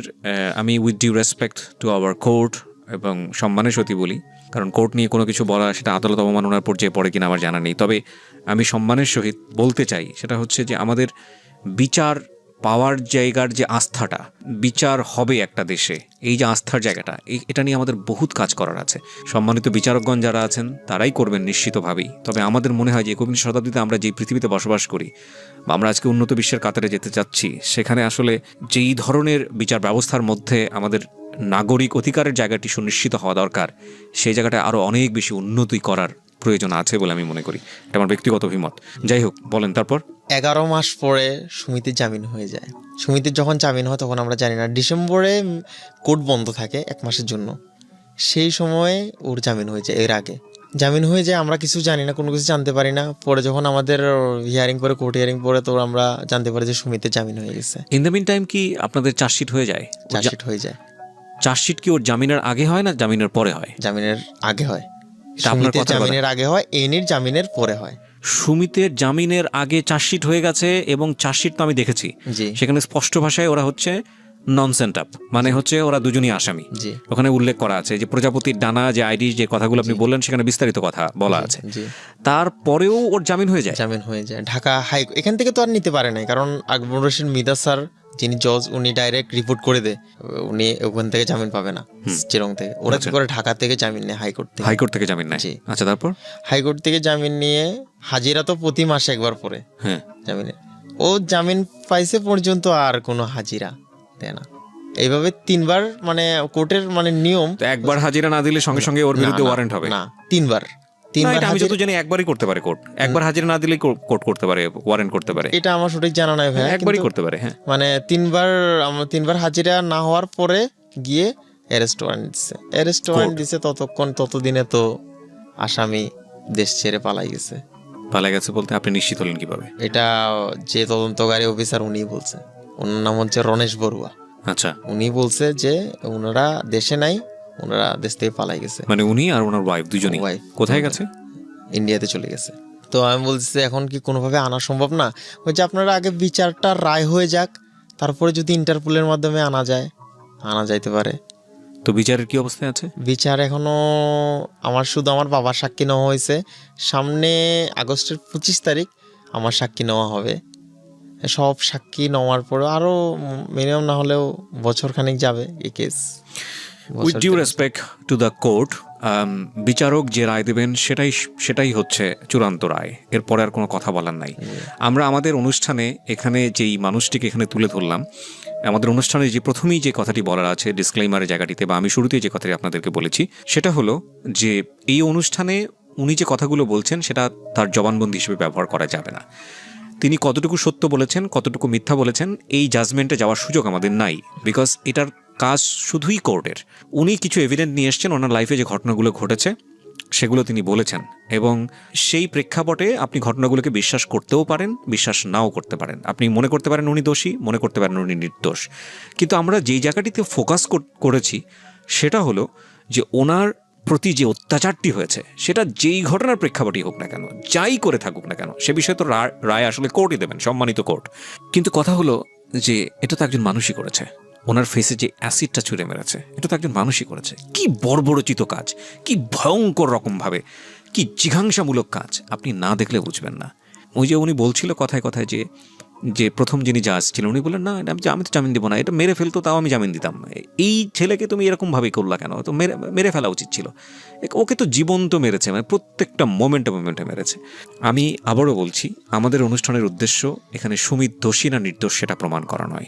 আমাদের অনুষ্ঠানের উদ্দেশ্য অ্যানি দোষী না নির্দোষ, কিংবা আমাদের যিনি গেস্ট এখানে এসছেন সে দোষী না নির্দোষ সেটা প্রমাণ করা নয়। আমরা এখানে একটা লাইফ স্টোরি প্রচার করেছি which is incomplete in a sense, cause একজন মানুষ 2 ঘন্টায় 2.5 ঘন্টায় যে লাইফ স্টোরিটা বলে একপাক্ষিকভাবে, সেটা কতটুকু আপনি বিলিভ করবেন, কতটুকু আপনি করবেন না, সেই সীমাবদ্ধতা সবসময় থেকে যায়। এটা আমাদের অনুষ্ঠানের বড় একটা সীমাবদ্ধতা। কিন্তু ওনার ঘটনা ঘটে যাওয়ার পরে বিভিন্ন পত্রপত্রিকায় যেটা এসছে, মামলার যে চার্জশিট যেটা আমি দেখেছি, সেখানে যে বর্ণনা এসছে এই প্রজাপতির ডানা আইডি নিয়ে, সেখানে বিস্তারিত বর্ণনা আছে। নন সেন্টআপ আসামি যারা, উনি যাদের কথা বললেন অ্যানি এবং সুমিত, সেখানে স্পষ্টভাবে উল্লেখ করা আছে। আপনার এই মামলার কাকে কাকে অ্যারেস্ট করা হয়েছিল? নন সেন্টআপ না, সরি, সেন্টআপ আসামি জনজনী। এছাড়া আর কাউকে অ্যারেস্ট করা হয়েছিল? বা আপনি কি মামলার এজাহারে এই 2 আসামি ছাড়া অন্য কারো নাম উল্লেখ করেছিলেন? না, আর কারো নাম উল্লেখও করেননি। তার মানে পুলিশ তদন্ত করে যেটা প্রমাণ পেয়েছে যে ওরা দুজনেই এখানে সংশ্লিষ্ট, মানে অ্যানি এবং সুমিত দুজনেই সংশ্লিষ্ট। আপনার চার্জশিট কি আপনার পক্ষে এসছে? সহজ বাংলায় যদি বলি, জি, চার্জশিটে কিন্তু আপনি যেভাবে চেয়েছিলেন চার্জশিট, আপনার জায়গা থেকে যেটা হওয়ার কথা ছিল পুলিশ তদন্ত করে সেটাই পেয়েছে এবং সেটাই উল্লেখ করা আছে। তাহলে এখানে নিশ্চিতভাবেই বলা যায় যে বিচার আসলে কোন দিকে যাবে আপনারা হয়তো অনুমান করতে পারেন। তারপরও আমাদের কোর্টের ওপরে তাকিয়ে থাকতে হবে যে মহামান্য কোর্ট, মহামান্য আদালত যে রায় দেবেন সেদিকেই যাবে। আজকের এই জীবন গল্প শোনার পর সত্য কথা বলি একটা, যে আমার আসলে কোনো ভাষা নেই কিছু বলার। আমি আসলে শেষের দিকে এসে কি বলবো আমি জানি না। আমি শুধু একটা জিনিস একটু চিন্তা করতে চাই যে এই ছেলেটা তমাল, এর বয়স হচ্ছে 28 বছরে পড়বে। 2017 সালে এই ঘটনা ঘটেছে, তার মানে যখন ওর বয়স 25 ছিল, 26-এ পড়বে ঠিক সেই সময় এই ঘটনাটা ঘটেছে। 25 বছরের একজন যুবক জীবনের সর্বোচ্চতম চ্যালেঞ্জ নেবার সময়, স্বাস্থ্যগতভাবে শারীরিকভাবে সবচাইতে বেস্ট মোমেন্ট, 25 ইয়ার্স, এইরকম একটা সময়ে ওর জীবনের এই ক্ষতটা। আচ্ছা, আপনি ভবিষ্যৎ নিয়ে কি চিন্তা করেন তমাল? আমি একটা খুব উজবুকের মতো প্রশ্ন করে ফেললাম, তারপরেও করি আপনাকে, কারণ মানুষ তো স্বপ্ন নিয়ে বেঁচে থাকে। আপনি ভবিষ্যৎ নিয়ে কোনো কিছু চিন্তা করতে পারেন? ভবিষ্যৎ বলতে গেলেই তো আমার কিছুই নেই। নিঃশ্বাস যতদিন আছে ততদিন বেঁচে আছে, খাওয়া লাগতেছে, খাচ্ছি, এছাড়া তো আর কোনো কিছু আসতেছে না মাথায়। বিচার করে কি হতে পারে ওর যদি মৃত্যুদণ্ড হয়? বিচার করে কি হবে যদি আসামি না থাকে? বিচার পেয়ে তো না, ঠিক আছে, আসামি হয়তো আসলো, আসামিকে হয়তো ধরে নিয়ে আসা হলো, ওর মৃত্যুদণ্ড হলো বা ওর যাবজ্জীবন হলো, বা আমি জানি না অন্য কিছু হতে পারে। আচ্ছা, তে এতে কি আসলে আপনার উপরে যে ঘটনাটা ঘটেছে এটার রায় পাওয়া, মানে এটার পরিপূর্ণ বিচার হয়ে যায় এতে? কারণ আপনাকে তো জীবন মৃত, আপনাকে তো জীবন মৃত, আপনাকে তো জীবিত অবস্থায় মেরে ফেলেছে সে। এটা তো জীবন মৃত। চোখ আছে, আপনি দেখতে পারবেন না, মন আছে, স্বপ্ন দেখতে পারবেন না, হ্যাঁ, মানে চোখ তো এখন আর নাই, সুতরাং প্রতি মুহূর্তে একটা মানুষের উপর নির্ভর করে থাকতে হয়, এবং আপনার কিছুই নাই এক অর্থে বলতে গেলে নাই। তো এটার চেয়ে তো আসলে বেটার, মানে আমি বলতে চাচ্ছি না এইভাবে, আমি সবসময় খুব পজিটিভ মানুষ, এতে দুনিয়াতে না থাকাটাই বেটার না? মাঝে মাঝে মনে হয় না? আসলে আমি তো এখন একটা জিন্দা লাশ, যেটা আসলে সত্যি কথা। প্রিয় শ্রোতা, অনুষ্ঠানটা শেষ করতে চাই কয়েকটা কথা বলে। সত্যি আই এম কোয়াইট বলার জায়গা থেকে I don't have anything to say, but আমি মনে করি এই একটা কথা আছে না যে মানুষেরই মাঝে সুর এবং মানুষেরই মাঝে অসুর, মানে মানুষ কতটা ভয়ানক হতে পারে। একটা মানুষকে totally speechless, nothing to say. আমি বিনীতভাবে রিকোয়েস্ট করতে চাই, যা মনের ভেতরে ভয়ঙ্কর রকমভাবে জিঘাংসা পুষে রাখেন, ভয়ঙ্কর রকমভাবে একটা দানব পুষে রাখেন, প্রত্যেকটা মানুষের মধ্যে সেটা কম বেশি আছে। আমি শুধু আপনাদেরকে একটা কথাই বলতে চাই, বিনীতভাবে রিকোয়েস্ট করতে চাই, এই তমালকে দেখিয়ে প্লিজ, আমি কোনো ভয় দেখাচ্ছি না, বা আমি বলতে চাই না সচেতনতার জায়গাটা থেকে অ্যাসিড ছুড়বেন তো মরবেন, জেল জরিমানা যাই হোক না কেন, ইভেন ওই ছেলেটা যদি ফাঁসিও হয়, তাকে ওর কথা অনুসারে ওকে যদি ইন্ডিয়া থেকে ধরে নিয়ে এসে যদি 100 বারও ফাঁসি দেওয়া হয়, আমি মনে করি, আমার ব্যক্তিগত অভিমত, জাজমেন্ট ইজ নট এনাফ।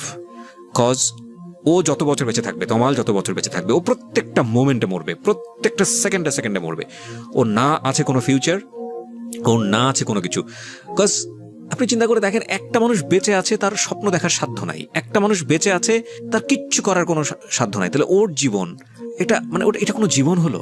তাহলে এটা তো ভয়ঙ্কর রকমের শাস্তি, তাই না? তাহলে এই শাস্তির আপনি সমপরিমাণ শাস্তি কি দেবেন? সুতরাং সেই জায়গাটা থেকে আমি সেই সব মানুষদেরকে বলতে চাই, যারা আজকের এই অনুষ্ঠানটা দেখলেন ইউটিউবে কিংবা যারা শুনলেন, বিনীতভাবে বলতে চাই, প্লিজ এমনভাবে নিজেকে এমন কোনো কাজ করে দায়ী করেন না, এমনভাবে করেন না যে একটা মানুষের জীবনটা শেষ হয়ে যায়, একটা মানুষ তিলে তিলে মরে যায়। নাথিং টু সে ব্রো, আমি আসলে গুছিয়ে কথা বলতে পারতেছি না। আমি পুরো গল্পটা শুনেছি, আই এম টোটালি স্পিচলেস। আমার মনে হয় যে I should stop my programme right now. আমি আপনাকে ধন্যবাদ জানাবো যে মানে চিটাগং থেকে জার্নি করে, কষ্ট করে আপনি আমার এই অনুষ্ঠানে এসেছেন, লাখ লাখ মানুষের জন্য কিছু বললেন। বুকের ভেতরে তো একটা মন আছে না? শেষ প্রশ্ন করে অনুষ্ঠানটা শেষ করি। এই মনে তো কাউকে না কাউকে নিশ্চয়ই ভালোবাসতে মন চায়। ওই ভালোবাসার মনটা কি এখনো আছে, নাকি এই ঘটনার পরেও সবকিছু ওলটপালট হয়ে গেছে? অনেক কঠিন একটা প্রশ্ন। সত্যি কথা বলতে গেলে এখন ভালোবাসার থেকে মনটা উঠে গেছে। শুধু মা, বোন, এই দুইটা মেয়ে জাতি ছাড়া আর কোনো মেয়েকে আমি বিশ্বাস করতে পারি না। এখন বিশ্বাস করতে ভয় হয়, আর কোনোদিনও বিশ্বাস করতে পারবো কিনা আমি জানি না। ভালো থাকুন প্রিয় শ্রোতা, সবার মঙ্গল হোক। পৃথিবী খুবই ক্ষণস্থায়ী, খুবই ক্ষণস্থায়ী। এমনও হতে পারে এই অনুষ্ঠান আমার শেষ অনুষ্ঠান, কিংবা এমনও হতে পারে যারা শুনছেন এই অনুষ্ঠানটি তাদের শোনা শেষ অনুষ্ঠান। মৃত্যু অনিবার্য। Today or tomorrow we must have to die. Please remember your death. কোনো কিছু খারাপ করার আগে অ্যাটলিস্ট মনে করেন যে আপনাকে মরতে হবে। And judgement is there.